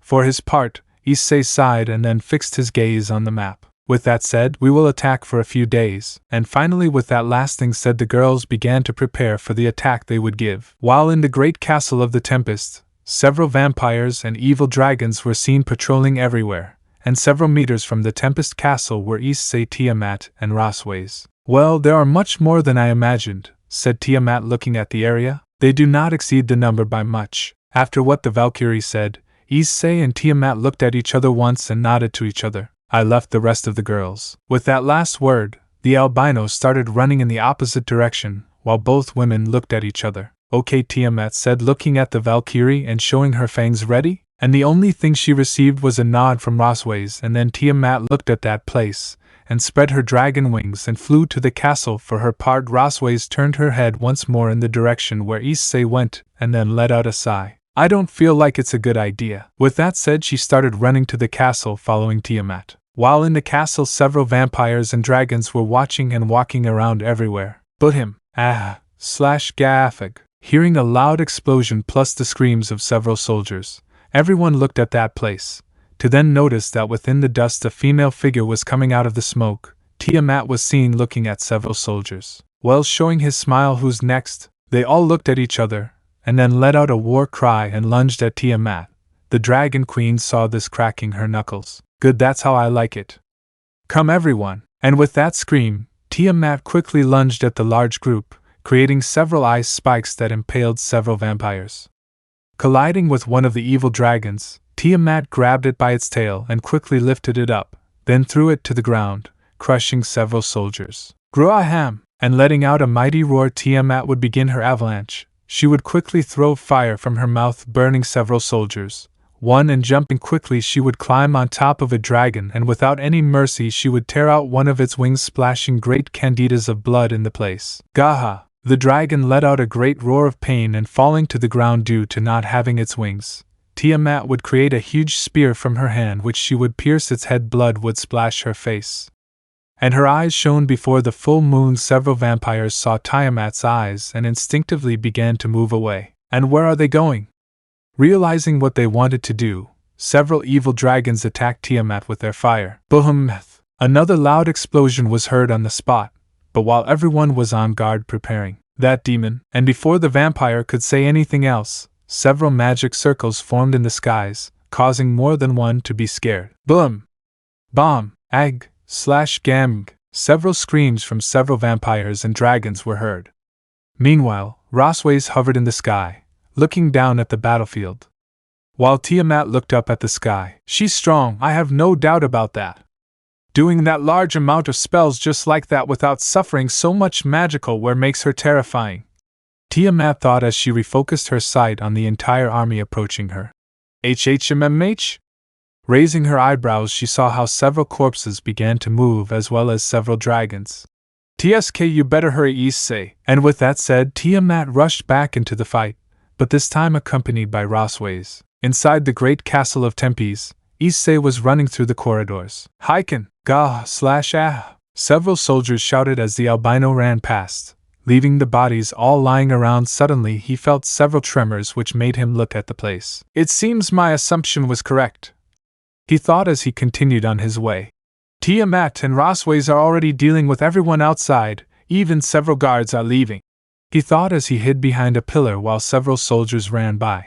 Looking in their direction, he quickly looked where the soldiers were coming from and saw a large door. I guess this will be the main room. Walking up to the gigantic door, and leaning his two hands against the door and giving it a big push, the doors opened, showing the enormous hall. Walking calmly forward, he saw the place. Oh, I didn't expect to have visitors so early. After uttering her voice, she turned her face to the side, and there she saw him standing in front of her, while next to her lay a girl. The girl's appearance was almost identical to Elmenhild's, only the difference was that she showed no sign of life. It was more like a doll. Instead, her sight focused on the man who had her at his side. Silver hair, silver eyes, clothing of a demonic nobleman. A disgusting smile adorned his face, but above all it was the aura that surrounded him. HMH, no reaction, said the man slightly mockingly. I expected something more dramatic, but I see you are a man of few words, kid. His voice was annoying, but above all, he was arrogant and self-confident. It's as if he'd been expecting it, or more like he knew it would come to him. Who the hell are you? Speaking aggressively, the albino looked at the man. What a lack of education. Rabid dog, annoying. Issei more, but let me introduce myself. I am Reincarnation Levon Lucifer, son of the first demon king Lucifer and the first female demon in all existence, and the mother of all demons, Lilith, said the man, introducing himself. And I know who you are, rabid dog. Issei Gremory Lucifuge, son of the Crimson Mouse, Sirzechs Lucifer, and Grayfia Lucifuge, or also known as the new dragon slayer of today. Opening his eyes in surprise, Issei looked at the man. Calm down, raising both hands up. Damn, you're definitely not a man of many words. I only see who I have to kill. His scales began to surround his entire body, and steam came out of his mouth as he growled. Yar yar, said the man dramatically without taking the albino into account. Why are you so serious, boy? His disgusting smile wouldn't leave his face. Issei let out another growl while clenching his fists. This man was one of the reasons his life had gone so wrong. Activating his curve dance skill, Issei quickly moved towards Reincarnation. Plaff! Is that all you have? Reincarnation said while holding Issei's fist without flinching. Distance is only a factor between enemies of equal power. Between you and me, distances have no meaning. Look, I am perfectly capable of reaching your heart at any time. Saying that, Reincarnation quickly threw two brutal punches with such precision, sending Issei flying backwards and hitting the large wall behind him. Gah! Vomiting blood and holding his fists from those two blows. Look at yourself, that's all you can do, he said mockingly while looking at the albino on his knees. You know, I still think about how you fought Crom after that and survived, And don't even talk about him. Ryzevin smiled as he watched the albino clenched his fists, and stood up. You're a tough nut, huh, rabid dog. Smiling, he released a large part of his aura, completely surrounding the room, and above all, releasing a great killer instinct that made Issei manage to stay standing and look at the silver-haired man. Why do you try so hard to help these things? After Ryzevin's question, Issei stood up and looked at the demon. I don't know. You don't know? Ryzevin said with boredom. Then you just do what they tell you without even complaining. Jajajajajaja, what a pitiful existence. Ryzevin smiled amusedly. They let you say something, rabid dog. Tell me, what do you think of demons? What do I think? That's right. Nodding, Ryzevin looks at Issei, and then I'll tell you what I think. For me, demons are those beings of evil that are said so much. It is logito no, because after all, demons generally come from, and we are great majorities of descendants of angels who fell from heaven. Meaning that for a large part of what the Bible and others say, always on the good side, their evil does not seem to you. Looking at Issei, then he would let out a sigh. Imagine this. From birth to noble demons like me and others were raised mistreating and making fun of those lower class demons even.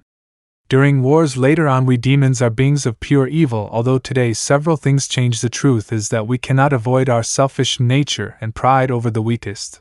Especially things. I know what you're saying, cutting him off in the middle of his speech, but I'm not a noble. In fact, I didn't consider myself, and I never considered myself a noble despite being a demon. Like you say, today and in the future times change constantly. Unfortunately for demons like you who seek their own personal and selfish benefits. Exactly. But isn't that the nature of a demon, huh? Ryzevin pointed at him. You were a demon before that. But you were the weak one and they trampled on you and destroyed your pride as a demon. Now look at you, a fully fledged dragon, huh? I'm not the best example. In fact, his eyes shone brightly. Demons and any other race. I don't care if your goal is to destroy everything. I will be the one to destroy you first and drive you to despair. Because my goal is different from the others, I will go and become the strongest dragon. That, seeing directly in his eyes that determination, Ryzevin felt a great wave of emotion. Then let me show you hell. I've seen hell many times. This is nothing to me. I'll get over it. Using his skill, instant movement curve dance, Issei moved at high speed while his fists caught fire, and taking a great leap upwards, Ryzevin smiled while creating a magic circle in his hands. No matter what happens, that sparkle in your eyes won't go out. Hiken! Let me know in the comments below if you guys want the next part. Also check out my other video that has been shown in left. Thank you for watching. If you enjoyed this video, please like and share this video. And have a fantastic day. Bye.